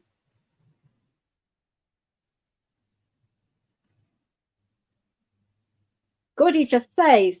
Science is not. There's a huge difference. Now, I don't know whether people can agree or disagree on that one, but it is what it is. But I'm not going to let people get away with this anymore, and that is anyone now, because they are going to be talking to YouTube directly. So that means getting hold of everybody's live streams, deleted or not, and going through them all. Because YouTube have everybody's lives. So I thought, right, okay, I'm all right with that. It's going to take a little bit longer, but it doesn't matter if you delete them. YouTube have them. So I'm not bothered in that way. And it's like I say, the more people you insult, the worse it's going to get for you. And going after vulnerable people is disgraceful. Why aren't you like going for like people that can like handle themselves properly?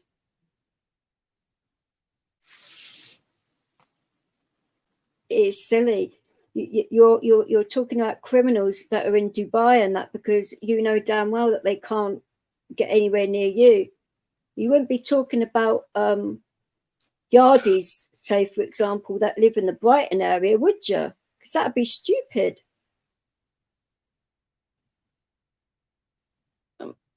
No, that's another subject altogether, but no, it is what it is. And like brides can tell you this now, and courtals as well. I've been looking at doing a different channel about travel and reviewing stuff for a while now. It just hasn't been the right time for me, but it is now. That's why I'm doing it now. It's got nothing to do with sympathy or anything like that. I'm just trying to help other people know about what stations are good and what stations aren't, facilities, you know, which would include shops and restaurants and things like that, different hotels. If I, you know, go up north or other places and stay in hotels, I will review them. So other people that have issues will know what it's like and the highs and lows of both. I mean, it's not going to all be about the bad stuff. It's going to be about the good stuff as well. It's going to be balanced reviews on everything, which I don't think there's anything wrong with that. And getting people, you know, to use public transport more rather than their cars. What's wrong with that? No, Leo likes it because, you know, he likes going out and about, and you know, he loves his bus rides and things like that. And I mean, we have to go out like one time in the rain, because then you'll see his diva side come out, when instead of getting buses, he will sit outside taxi ranks and insist on getting a taxi home. And it's like, oh my goodness me. He can be a bit cheeky, stuff like that. So you'll get to see that. I mean, traveling through rush hour, where, you know, it will get very crazy from, you know, other people and possibly myself, because there is nothing like it. So the more people that can actually see what it's like can maybe try and avoid it, because it's dangerous, or it can be. Not like that all the time, but a lot of the time it is. So it doesn't matter what form of transport it is, whether it's the tram, the train, the underground, buses, even taxi ranks. It takes ages to get back to where you need to go. So I'm going to show you all of that too. So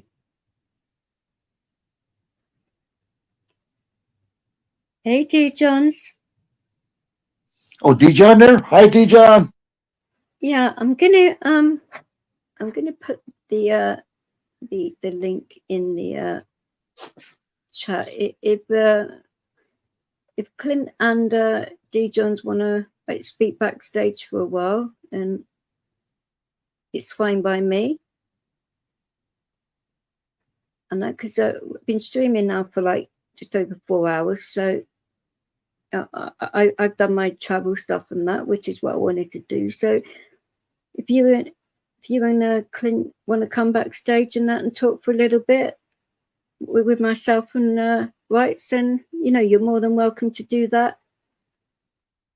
And I will see you guys on the next stream, and obviously on my main channel, which I'm doing this on both channels and streaming on other platforms as well.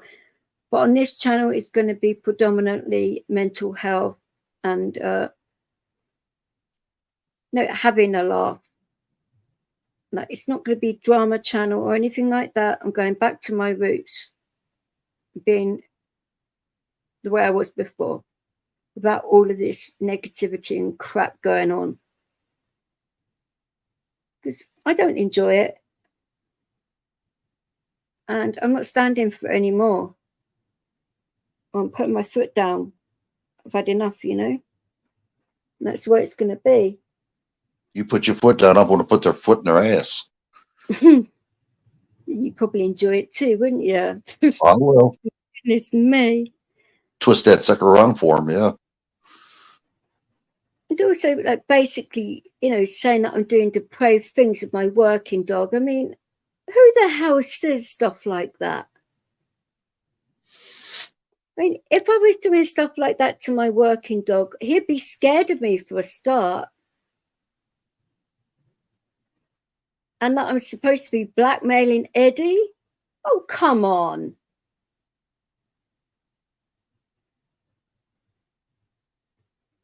It's spouting more crap than there is on a pig farm. Oh, it's ridiculous. But, you know, like I say, you're going to find out the hard way because, like I say, I've had my devices checked already. You're going to have your devices probably checked too. And it won't just be you. The other people that have been sending me threats and stuff like that as well. And you know who you are. You can't just go around threatening people. And that, you know, it's ridiculous. We're going to finish this live, and I'd say if anyone wants to come backstage for a little while and chat, then you're more than welcome to. And see you on the next stream. Oh, $5. I will put my music stream on my main channel because I found out from YouTube that the tunes I used are allowed on YouTube. So you can't do me for copyright, even though you're going to try, you can't, because I already have it in writing from YouTube, because I've done it as an experiment on my new channel, and they were fine with it. So good luck with that. All right, well, everybody have a good evening, and like I say, we'll see you on the next live. And if anyone wants to come backstage for a while, you're more than welcome. Have Can a we good charge evening. them $5? Charge them $5. All right, Oh, $2.50. goodness. What is it? Is this in pounds or dollars? Whatever easy for you. Cheeky sod. You guys take care. Be good all. Stay safe and look out for each other.